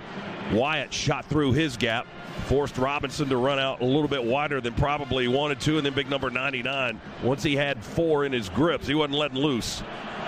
Boy, great penetration there by the Georgia front. Loss of two, Z. They're behind the sticks for a change. Second down and 12 on the 23. Robinson breaks out to the right, out of the backfield. Lines up widest to the right. Young talks to his line. Now back in the shotgun. Takes a snap. Deep ball. One-on-one coverage and overshoots his target. He had Hall running over there on the far side in man-to-man coverage with Darion Kendrick, who had 2 picks and was the defensive MVP in the Orange Bowl against Michigan. And that was an overthrow and an incomplete pass. Well, nice job there by Kendrick getting his head turned around. Perfect coverage, exactly the way you draw it up. Big third down coming up for the Dogs defense here. 7:21 to go in the game. Georgia 19, Alabama 18. Third and long, 3rd and 12 from the 23 for the Tide. 3 receivers to the right, 1 in short, in close to the left. Snap to Young in the shotgun. Robinson stays in to block. Young throws, and the ball off the body, in the air, and then incomplete on the turf. It hit Slade Bolden on a crossing route from the right, and between the hash marks, the ball came zipping in, hit his body, and then bounced away, incomplete. It's 4th down for Alabama. Boy, that may have hit. Yeah, I think Poole made the play on that. William Poole got a hand across the body. That's why it deflected away. A tremendous play by Poole. Yeah, it was hip to hip with Bolden there running down, able to get his arm out in front of Bolden to knock it away. And a good job there by the Alabama offensive line. Gave Bryce Young plenty of time to throw that football. The secondary able to step up. 4th and 12. We come after it. We don't get it. Burnett will kick it away, and Kearis Jackson shifts to his left as he floats over for the fair catch at the 37 or 38-yard line. And Georgia will have the ball and a 1-point lead, and 7:10 to go is a 39-yard punt for Alabama. Ball's on the 38. Here's a scoreboard update brought to you by Merriweather and Tharp, the Atlanta divorce team. Not a lot of action going on tonight in other areas of sports, but we'll tell you that our men's basketball team will be back in action Wednesday night at Mississippi State, a 7 o'clock game, and then at home again on Saturday at 6 o'clock to host Vanderbilt. Women's basketball team plays again on Monday at Missouri, and the gymnastics team will have a meet at Kentucky on Friday. That's all Georgia athletics coming up this week. Brought to you by Merriweather and Tharp, the Atlanta divorce team. 7:10 to go. 4th quarter. Georgia with a 1-point lead and the ball on our own 38. Handed off to James Cook. Cook plows his way, jab stepping left and right between the hash marks, crosses the 40, and is tackled down at the 42-yard line by Byron Young, the defensive end. McClendon blocking on that side for the Dogs, leading the charge for Cook, who picks up 4 yards to the 42. Power football right there. Dogs going to keep their entire playbook at their disposal right now. They're not shutting it down, but definitely will take their time. Cook, our leading rusher tonight, 75 yards on 5 carries, had a long run of 67. Here's Zamir White running with some authority. He started on an angle to the right and cut back to the left and ran through a crimson jersey up to the 49-yard line. He got the best of Kool-Aid McKinstry that time on the contact. To the 49 he goes, a gain of 7. It was Anderson that had to stop him after Zeus ran through some Kool-Aid. Yeah, clock stops temporarily there with the first down. Dogs right back up to the line of scrimmage, though. Just a little more than half the field to work with now. We're on our own 49. 1st and 10. Clock at 6 minutes and counting in the ball game. Hand it to Zeus. He switches hands after he got the ball and put it in his right arm. And he'll cross midfield and into Alabama territory. Stopped at the 46 by Henry To'o, the junior linebacker, and the transfer from Tennessee. Good block there by Fitzpatrick. Alabama got away with the hands to the face. Figure I'll just call all those out since they keep getting called on us. As well, you should. They got 4 yards on Zeus's carry. 2nd down and 6 for the Dogs. Well, we're trying to gain some yards and eat some clock with a 1-point lead. Van Pran, the center, with his right hand on the ball, snaps it back to Bennett. Hand off Zeus. Big hole at left guard. And Zeus hits it hard and runs again with some authority. Covers the ball with both arms down inside the 40 to the 39. Jordan Battle, the safety, on the tackle. And Justin Schaefer with a block for the Bulldogs at left guard. And Alabama has a player shaken up, and that is Mathis, their big defensive end. Boy, huge run right there by Zamir White. Massive block by Justin Schaefer as well. It was actually his hustle. He was going down and landed on the injured Alabama player, Mathis. Let's check in with DJ Shockley on the Cooks Pest Control sideline. Shock. Yeah, fella, I was going to say before this drive started, we've seen this show before at the end of a ball game where we needed to finish off a ball club. Go all the way back to week 1 when we was in Charlotte for the Clemson game, and we had to salt the ball game away and put it away. This is that exact moment, and these are the moments that Kirby talked about at halftime, championship moments, and they put it on the championship line of scrimmage up front with the offensive line. Yeah, Shock, I think the phrase you used, that he used in the locker room, you told us was, do you want to be legendary? And this is that moment where Georgia can achieve that legendary status if they can finish the game here in the last 5 minutes and 13 seconds. I think, did TV jump into a timeout, or they're still with an injured player? They finally get him up and are escorting him off the field. Ferdarian Mathis, the senior from Louisiana. And he's holding his right shoulder. And they are kind of slowly and gingerly walking him into the medical tent over on the Alabama sideline. Alabama lost its other primary receiver in the first half tonight. Jameson Williams was gone. They lost Mechie in the SEC championship game against Georgia for the rest of the year. So they're without their top 2 receiving targets. And they trail Georgia 19-18. Clock starts now. We're under 5 minutes to go. Dogs ball on the Alabama 39. 1st and 10. Bennett to throw. Far sideline. One-on-one coverage. Ball just barely lands in between 2 Alabama defenders. There's a flag down trying to go to Pickens on the far sideline. And Kool-Aid McKinstry was holding or interfering. Pass interference. Defense. Number 1. 15-yard penalty.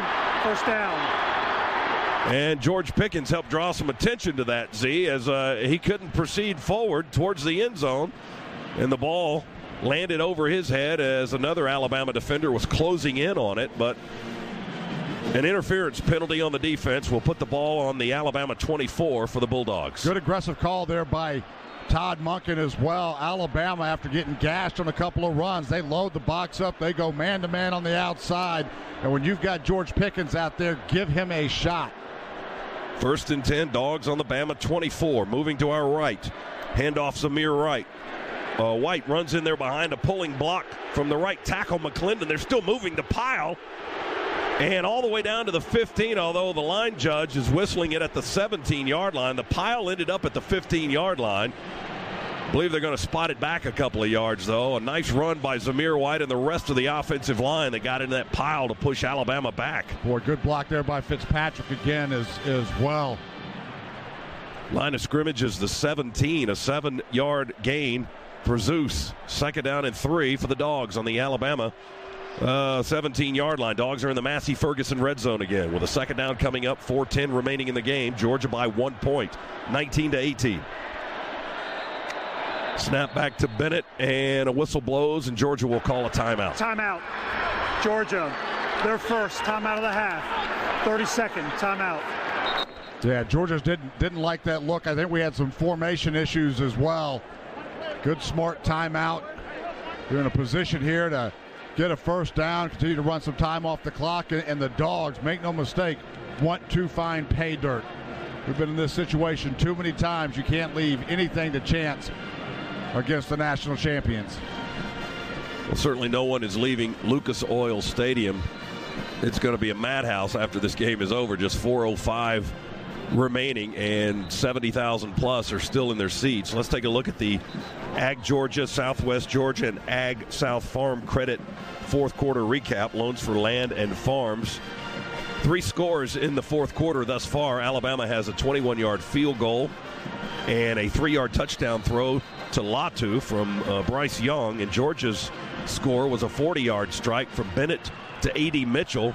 And that gave the Dogs the lead, 19-18. That's where we are right now with 4:05 remaining. Dogs are in the Bama red zone. We toss it to Cook to the right. Breaks one tackle, stiff arms a man at the 16. He'll go down around the 14-yard line. He broke away from Dallas Turner. And DeMarco Helms, the free safety, finally got him on the ground just inside the 15 as Cook tried to pick up speed running to the right side of the field. Yeah, had his ankle clipped just a little bit that slowed him down ever so slightly. Third and less than a yard. Dogs are going to line up in a hurry from the 15. Play fake to Cook. Throw it out to the left side. Bowers makes the catch at the 15. He's going to score, but a flag is down. Flag down back at the 20. Bowers scored on the play. Well, we got to check the flag again. Bowers on the left side caught it around the 16 and just had a path right down into the end zone for a score. The officials are talking about it. There's a flag at the 21. Looks like it's going against Alabama, though, I think.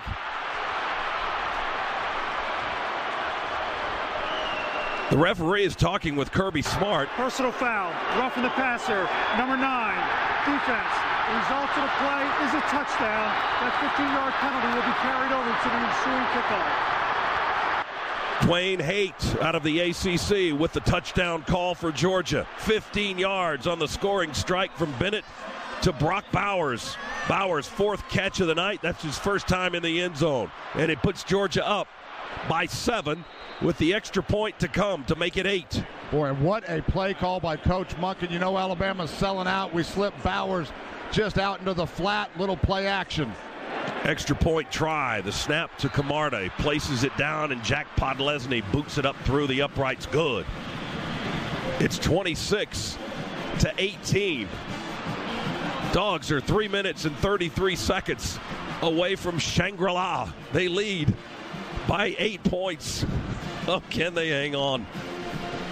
Well, there's just way too much time on this clock. But again, you've got a once-in-a-lifetime defense at your disposal. Now's the time they have to show up. Looking at a replay of that last touchdown, Z, Marcus Rosemy-Jack Saint. I mean, this is what it takes a lot of times when you score on a pass play, downfield blocking. And Rosemy-Jack Saint held his block long enough and pushed him out of the way and allowed Bowers to get in the end zone on the 15-yard play.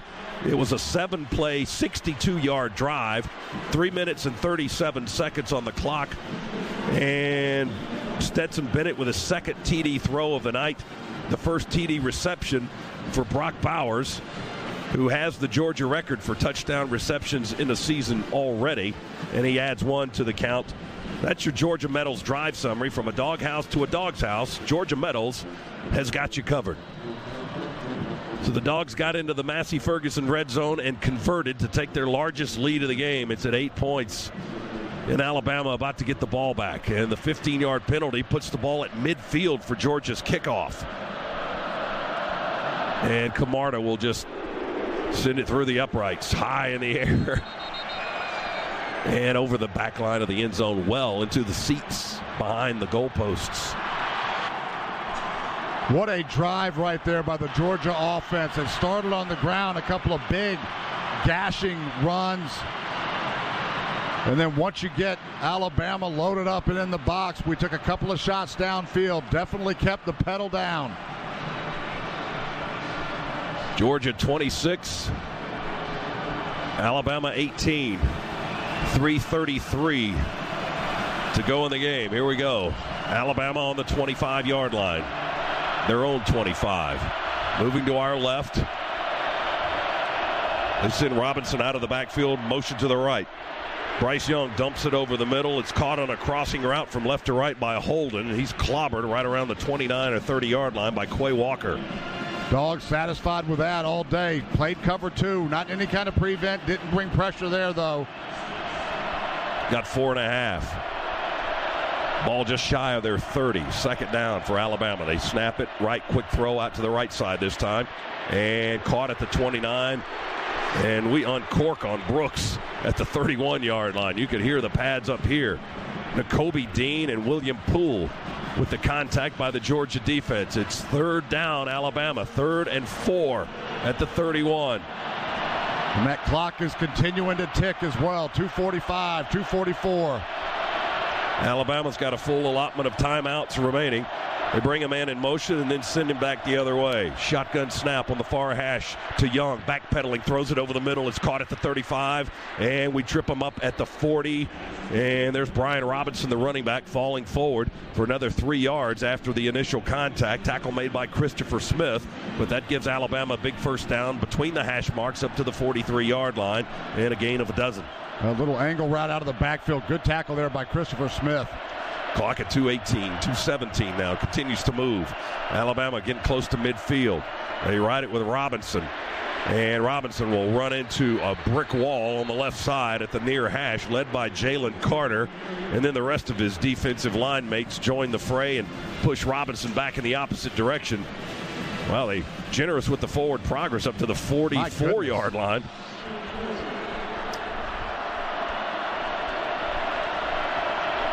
Give him a yard on that. Second down, it looked like less than that, like he got hit behind the line, but here we go. Second down and 9 for Alabama. From their own 44, they're moving to our left here in the final minutes of the national championship game. Young forced out of the pocket, rolls to the right, connects with the tight end, Latu, running in that same direction towards the Alabama sideline, catches it in Georgia territory. We get him down just by the legs, Quay Walker. Enough on the tackle to make him stumble at the 44-yard line. Yeah, that's a 13-yard pickup for Alabama. Yeah, nice tackle there by Quay Walker. You keep Alabama in bounds. First down tied. Young wants to go deep, and a battle for the ball. Broken up in a double team down around the 15, trying to go to Brooks. Down around the numbers, deep downfield. Kendrick and Smith, one of them almost intercepted it. They may have fought each other to knock it away. Ball bounced off a hand in that crowd somewhere and landed on the ground incomplete. First time on this drive that the Dogs brought pressure. Man-to-man, man-free on the outside, which is what allowed our safety to come over the top there and help get that ball knocked away. Yes, Smith with a nice play from his safety spot. Kendrick was in the man-to-man coverage. Second down and 10. Ball on the Georgia 44. Minute 14 remaining. Clock stopped after the incomplete pass. Young uncorks one from the 47 of Georgia, throws a deep ball off the hands and incomplete. Far sideline inside the 10. Brooks couldn't hang on. Would have been huge for Alabama. But the pass is incomplete. Boy, once again, Kendrick just fantastic in coverage, hip to hip with Brooks on that. That ball can't be thrown any better. Goodness gracious. Brooks stretching out his right hand, hit him in the forearm, but he couldn't bring it in with his hands. Third down and 10, Alabama. 69 seconds to play in the game. 26-18 Georgia. Man in motion to the near side, then they reverse it with Billingsley back to the right.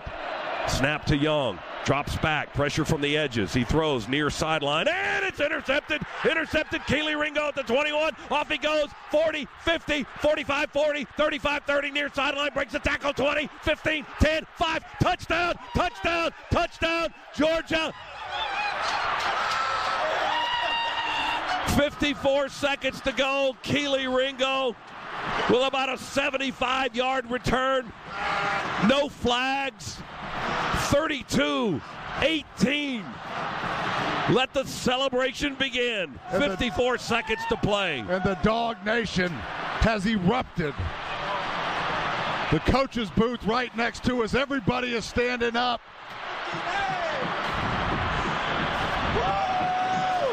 What an exclamation point by a defense that's played outstanding all night long. Wow.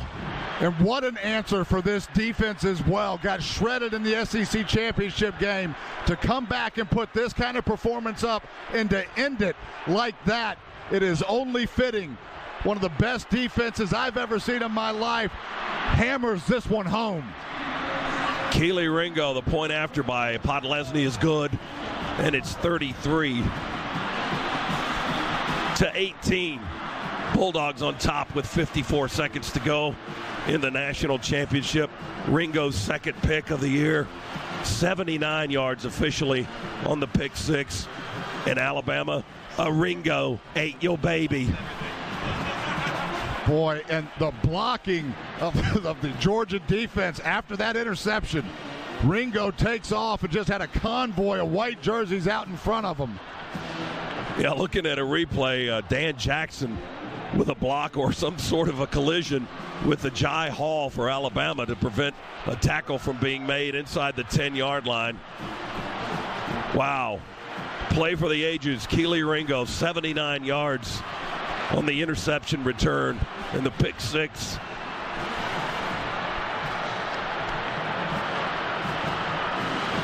The Dogs are 54 seconds away from it. Boy, they're panning the cameras to a number of the coaches' wives. Tears are flowing. Here's the kick by Camarda. Booms it into the end zone again. Alabama about to be dethroned. And Georgia about to be anointed. Got a player on the field on the kick into the end zone. Looks like Marcus Rosemy-Jack Saint grabbing at his right hamstring. Still on the turf. And Georgia's training staff will get out to tend to him at the 25-yard line.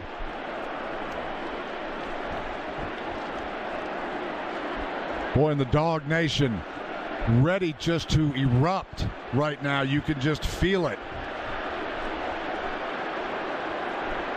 This might be the longest 54 seconds we ever have to experience. Get it to 0. 33-18. How appropriate is it that a defensive play is the final nail in the coffin for Alabama? Yeah, and it's the way that the season started for the Dogs. A defensive play seals the victory point, yeah, against Clemson. And then we get to the biggest of all games. Christopher Smith with that interception against Clemson. Dogs win it 10-3. And Jay, what did you tell me? 7th non-offensive touchdown. See, do you know what our record is? When we score non-offensive touchdowns. Can't say it right now. This game is not over. It's pretty darn good. 22-1 when we have non-offensive points. It's about to be 22-1. Or is it, you said 22 or 21? 21. Okay, it's about to be 22-1. All right, Alabama's going to snap it at the 25. They got 54 seconds to play, but Georgia's up 2 scores. They dump it out to Robinson on the left side, and we're going to hit the back at the 23 on this near sideline. Quay Walker, and then Jalen Carter was over there. And it's going to be a loss on the play. Alabama will call a time, 46 seconds to go. That's the 6th tackle for loss for the Dogs today. That defensive front redeemed themselves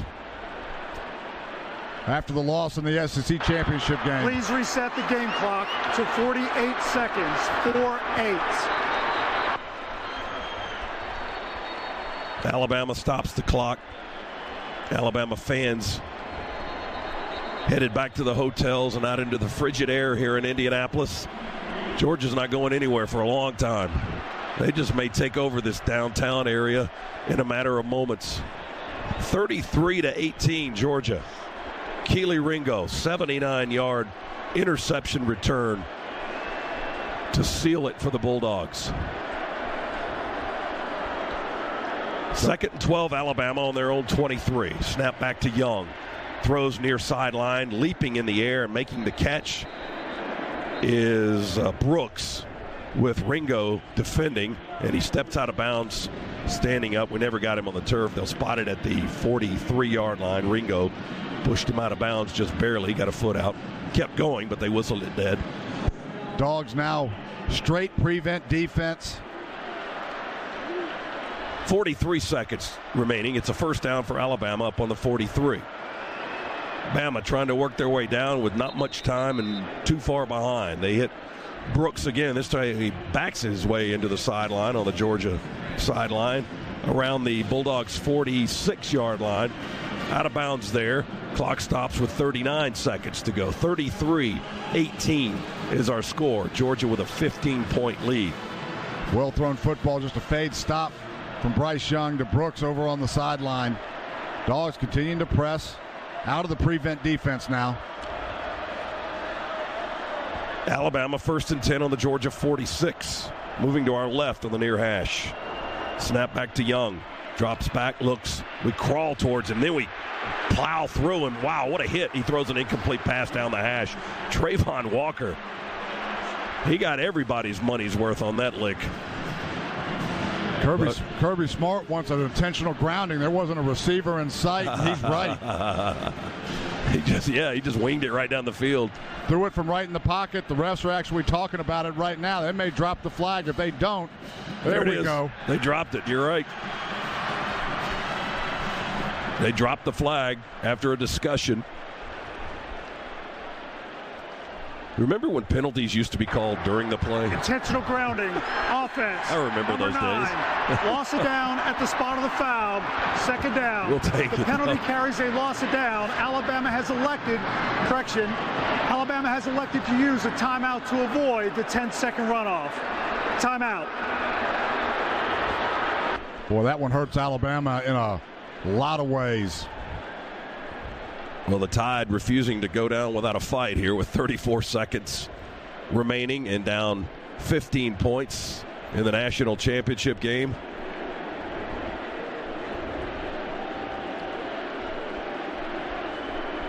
At the half, it was a battle of field goals and a lot of defense. Alabama had a 9-6 lead. And then in the third, the Dogs went ahead with the first touchdown of the game on a Zamir White 1-yard run to make it 13-9. Alabama closed it to a point with a 21-yard field goal to make it 13-12. Then took the lead in the fourth quarter. 3-yard touchdown pass to Latu, the tight end, after a ragged play that was called a fumble against Georgia and gave Alabama the ball deep in Georgia territory. But the last 3 scores have been Georgia. 40-yard touchdown pass, Bennett to Mitchell. 15-yard touchdown pass, Bennett to Bowers. 79-yard pick six, Keely Ringo. Boy, the Dogs about to be legendary with their fourth quarter performance per their head coach at halftime. No doubt about that. All right, 34 seconds to go. It's 2nd and 24 now for Alabama. And we'll sack the Heisman winner back on the 35-yard line. Robert Beal came in from Young's right and rode him on his back right down into the grass. Or, as this case, the turf. 30-second time. Alabama calls a time. Beal with the sack for the Dogs defense. Dogs back into prevent. That's just a 3-man rush, and that's Beal just using every ounce of strength he has in his body on a bull rush and getting right through the offensive tackle for Alabama. 3rd and forever now for the Crimson Tide. 3rd down and 30 coming up. Let's pause 10 seconds. Station identification, Bulldog Sports Network.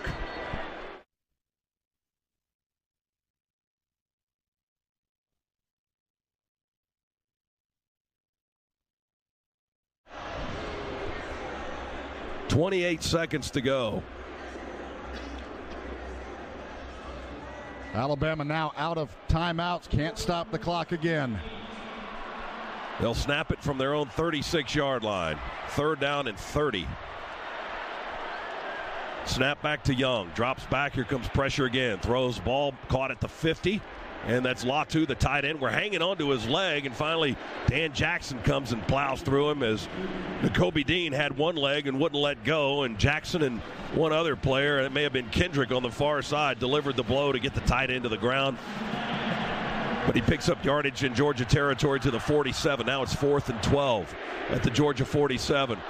The final second ticks away. And how of an appropriate ending is that? We sack Young on the last play of the game.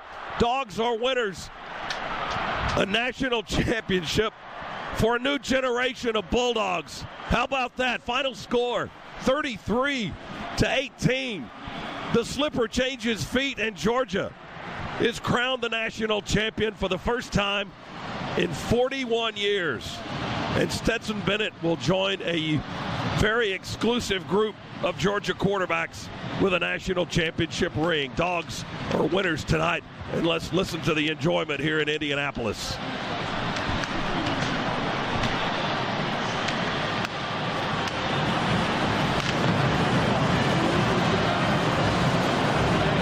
The confetti is flying. The fireworks are going off here at Lucas Oil Stadium. Georgia fans haven't moved an inch out of their seats. Maybe 40,000 of them here in this building. I don't know how many it is, but it's a lot. And they're going to have a giant party in downtown Indianapolis tonight, I can tell you that. Dogs are national champions after the 2021 season here in January of 2022. Team is milling around middle of the field. Security trying to usher everybody towards the middle of the field, keep them out of the end zone. There's a brigade of yellow vested security people that are marching out to the 25-yard line to our right. And they're going to roll the stage out in that area, and that's where Georgia will receive its championship trophy. And then thank God this thing didn't go to overtime because I'm out of gas. Well, I'll tell you what, you go back, the fumble by Stetson Bennett that allowed Alabama to really gain control and momentum in this football game, and the way the Dogs answered immediately. That is the test of a champion. You knew at some point adversity was going to set in. That's where it set in. All those memories of games past where we had leads, let the leads go, and just lost in heartbreakers. Boy, it felt like it was going to happen again, but the moxie of this football team and the fight and the character of this football team, we've seen it all year. They dig down, go find a way to hammer this home and just dominate in the fourth quarter. Did they ever, as Georgia was trailing 18-13. As Alabama scored their first points of the fourth quarter. They scored the first two times in the final period to come from behind and take a 5-point lead. But then Georgia with the last three scores, 3 straight touchdowns by the Dogs. Mitchell with the touchdown pass from Bennett, then Bowers with the touchdown pass from Bennett, and then the big one, the difference maker, was the 79-yard interception return by Keely Ringo, the pick six. And the king is dead. Long live the king. You know that quote, 600 years ago this year.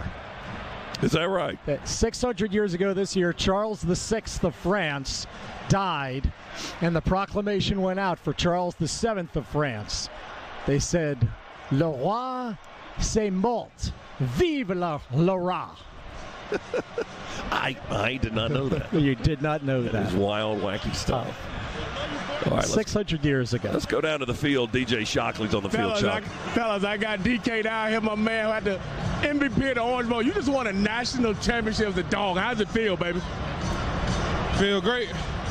I won one my freshman year, but I wasn't really contributing to it. So it feels better as a Dog, as being a starter and going out there and playing my part.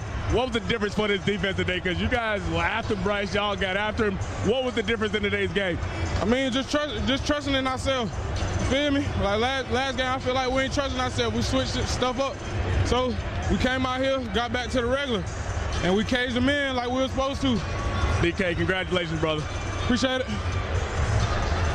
Shock, thanks very much. Darian Kendrick talking with our DJ Shockley on the field. And they are setting up the stage to our right from the 25-yard line towards the end zone, and Georgia will be escorted up to the stage here momentarily, and we'll catch the comments of Kirby Smart and others who are allowed to talk on the stage. Do we need to take a time here, or are we going to hold it right here? All right, we'll just keep it right here and keep telling our audience what is happening here in Indianapolis, Indiana tonight. 33-18. That's the big story that happened here tonight. Dogs a winner. National champions once again. Our third national championship, at least among the officially recognized national titles.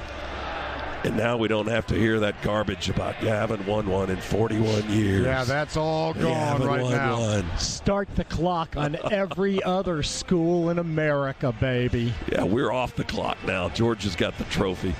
He's going to get it here in a few minutes. The celebration is going on in the middle of the field still with players and administration, staff. I don't know who all's out there. I think did the coaches run down there? You bet they did. Yeah, they vacated their booth to our right, and they are on the field.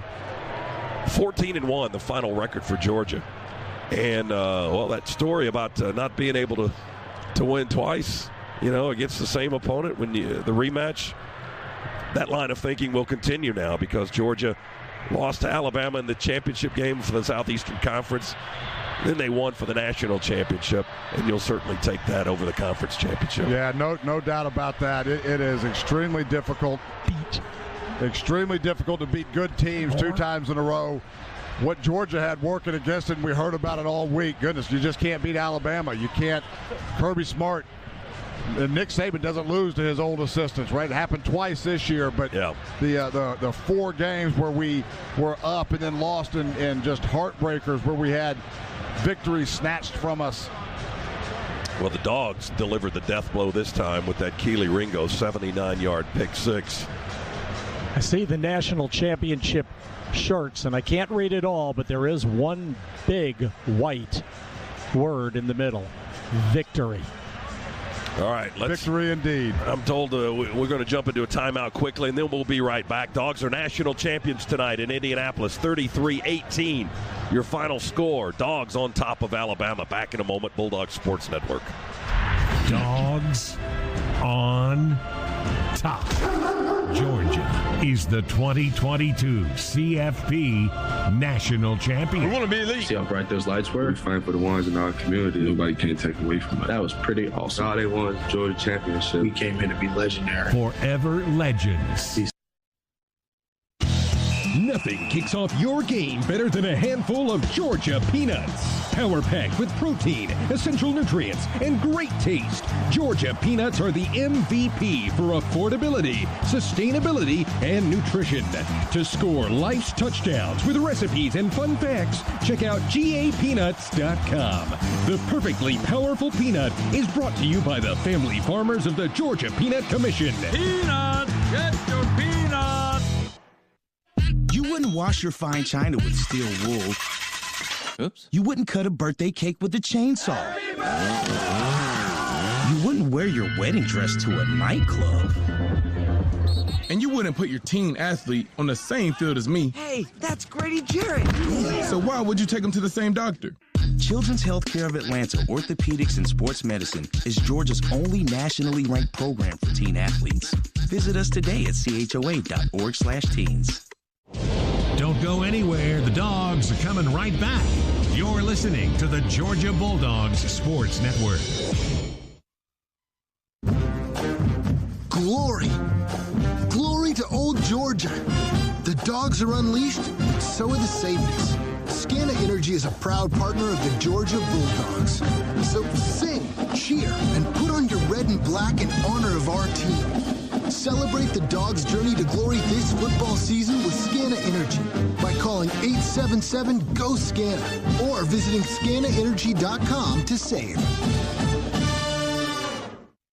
This is head coach Kirby Smart. It's my job to coach the fundamentals of football and prepare my guys for the future. Well, my friends at Southeast Mortgage are preparing you for your future by becoming a homeowner. Every Bulldog deserves a home. If you're in the market to purchase or refinance, I trust Southeast Mortgage to provide the best experience and get it done. Visit southeastmortgage.com/UGA to get pre-approved for your home loan today. Southeast Mortgage, the official home loan lender of the Georgia Bulldogs. Southeast Mortgage of Georgia Incorporated, NMLS, number 103956. Georgia Residential Mortgage License number 6578.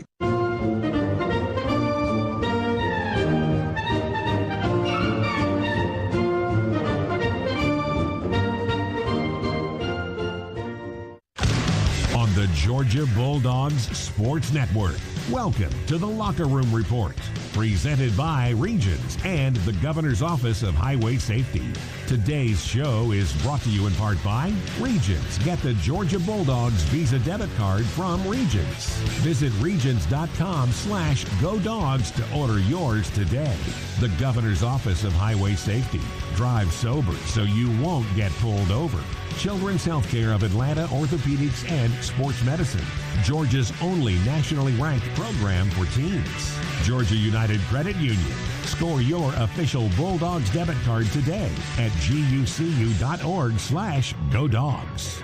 Now, back to the Piedmont Healthcare broadcast booth. Once again, here's Neil Hondo Williamson.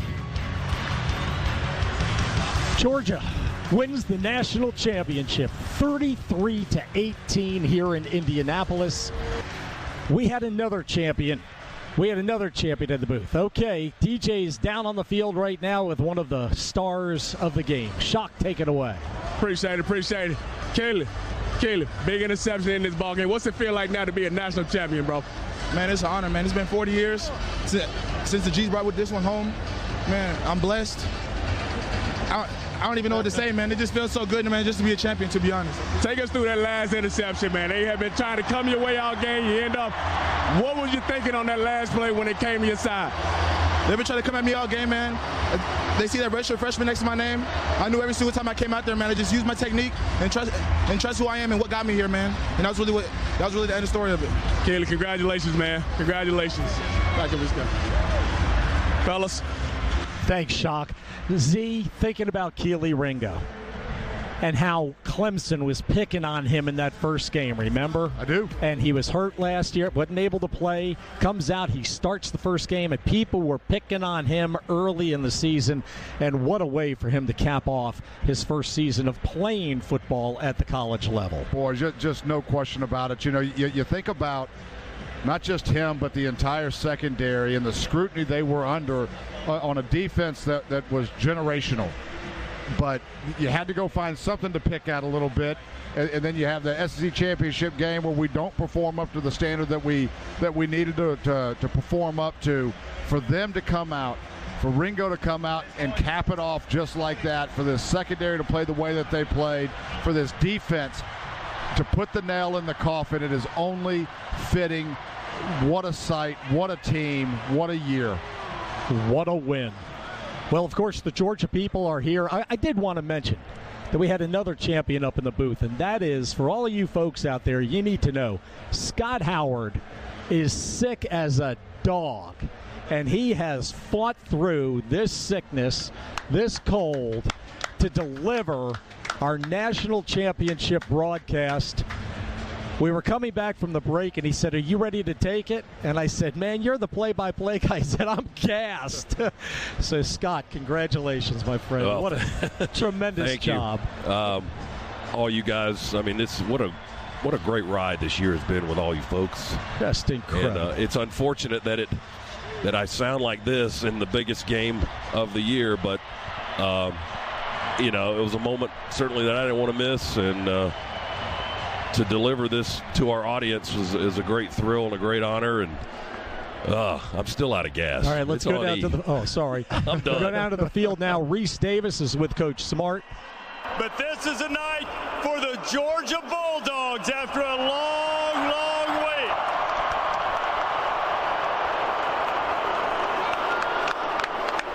And now to present the national championship trophy to the Dogs is the College Football Playoff Executive Director, Mr. Bill Hancock. Bill. Thank you, Reese. I want to join you in congratulating Alabama on a great season. And now it's my privilege to present, on behalf of the conferences and schools that manage the College Football Playoff, the national championship trophy to Coach Kirby Smart and the Georgia Bulldogs.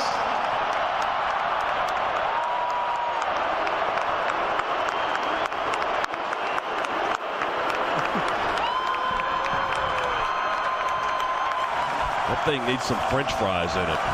Coach Smart holding it above his head, turning here at the so the crowd can see it everywhere. He passes it now to Captain Kobe Dean. Kirby, I got to know, what does that trophy taste like?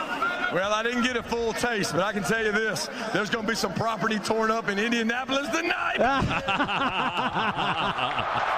Paraphrasing the great Larry Munson with that one. A few minutes ago, right before you came up, you said finally. You've had to try to keep your team in the right frame of mind to scale this mountain. What's the cathartic moment like to finally get to the top for you? It's surreal. Look at these fans and the people that traveled, that came up here with confidence that we were going to take this thing over. I can't tell you how many people reached out to me and believed. And you know who really believed? All these men right here. We told them before the game, we're burning the boats. The only way home is through them. That's the only way you're getting home, and they did it. For the moment when the ball was in the air, before Keely picked it off, Keely Ringo, and had the pick six, what was that moment? What did you see in front of you? Actually, I saw about 1,000 drills we did during the year playing the ball with Keely, and I knew he was going to catch it. I didn't know he was going to run it back, but I knew he was going to catch it, and what a big play and a big moment. First time since the 1980 season, Georgia is national champion. Kirby, congratulations. Thank you. And now, these dogs have had some moments, and let's find the offensive player of the game, Stetson Bennett. Jordan Davis holding the trophy high over his head now. That's the cheer you hear. Stetson, and then another one for Stetson. On offensive player of the game. When they went ahead after the turnover, what changed for you mentally in that moment? You know, defense played such a great game all game. I wasn't going to be the reason that we lost this game. And we just went out there and we executed. Our boys made plays. AD went up over the top. You know, they had to tackle Jermaine right there so he wouldn't score. It was awesome. You've believed in yourself. You've stuck with it. You laid it out. It was all or nothing for you in this game. So now that you've reached the summit, what's this like for you? I mean, I have no idea. I can't describe it. I love these guys. I have no words, man. These are the greatest fans in the world. This is the greatest team in the world. I love everything about this place. You envisioned this a lot of times as a kid. How does the actual moment compare to the way you dreamt it would be? Well, I mean, I cried, so, I mean, pretty good. When's the last time you cried before then? It's been a while. It's been a while. Well, shed the tears if you want to. Smoke them if you got them, my friend. Congratulations, Stetson, national champion and the offensive MVP. That's a twofer for Stetson. Orange Bowl MVP as well. That's right. Performance from this defense, which has been elite all year. Lewis Seen. Lewis, congratulations. Did they say Lewis is the defensive MVP? I believe yes. What was the significance of being able to stop them in the red zone, keep them out of the end zone for as often as you did? I feel like all these things are basically things we practice every day, day in and day out. So it was basically a routine. The goal was not to beat ourselves. It did basically just execute. Tell me what you saw on the game-clinching play when Keely had the pick six. I just saw the ball in his hands, and that was all she wrote. And I basically went and celebrated with my team. This defense has been talked about as being one of the best in the modern era of college football. After this performance tonight in a national championship, where does this defense rank? Well, how should it be evaluated? I think our defense is definitely in the history books for what we've done all year round. You know, credit to the coaches, credit to the players, all the guys that we did this with. So we definitely made the history books. Lewis Seen, defensive player of the game. Congratulations. Dogs, national champions. And I guess, Chris, to join in what Kirby said and quoting the great Larry Munson, there might be some property torn up and the Dogs hunkered down one more time for a national championship. More confetti. Jamari Sawyer, Lewis Seen, Stetson Bennett, Jordan Davis, the Kobe Dean, all on the stage with Josh Brooks, Georgia's athletic director, J. Reed Parker, director of athletics. I see Greg Sankey, the commissioner of the Southeastern Conference, Jerry Moorhead, president of the University of Georgia, all basking in it right now as our players are surrounding the stage, having just a great time. Mary Beth Smart escorted up to the stage right before they handed out the trophy. Somebody spotted her and hustled her up there so she could be with Kirby. Oh, it's just a great day in the Peach State, isn't it, folks? It is just a great day, and no Georgia fans have left this building. Some of them may sleep here tonight. Oh, the stadium's still half full. It is still half full. You can see them all over, end to end, as Georgia has won tonight 33-18 over Alabama. With 16 minutes and 58 seconds to play, we trailed 9-7. In those final 17 minutes, Georgia outscored Nick Saban and the Crimson Tide 26-9, putting to bed, driving a stake through all of the times that Alabama has rallied to break our hearts over so many years in so many big games. Eric Zier, I know that you were a victim of one of those a long time ago, but all that stuff is in the rearview window, bud. Living our lives, we were blind to the new frontiers that opened up our eyes, to find our minds were spinning, souls entwined in a spiral dance. The ancient ways have found us again to give us one last chance. Living in this place, staring into space, we find we might share the corners of our lives. Infinity runs deep, eternity that we can't keep, melting through the frozen waste of time. So we go and will not return to navigate the seas of the sun. Our children will. King, the lone setback. He's about 7 or 8 yards behind the line of scrimmage. Two receivers to the far side for the Dogs, going right to left. Stretch handoff to Caleb King. Big hole! 30, 35, 40. Caleb running behind blockers.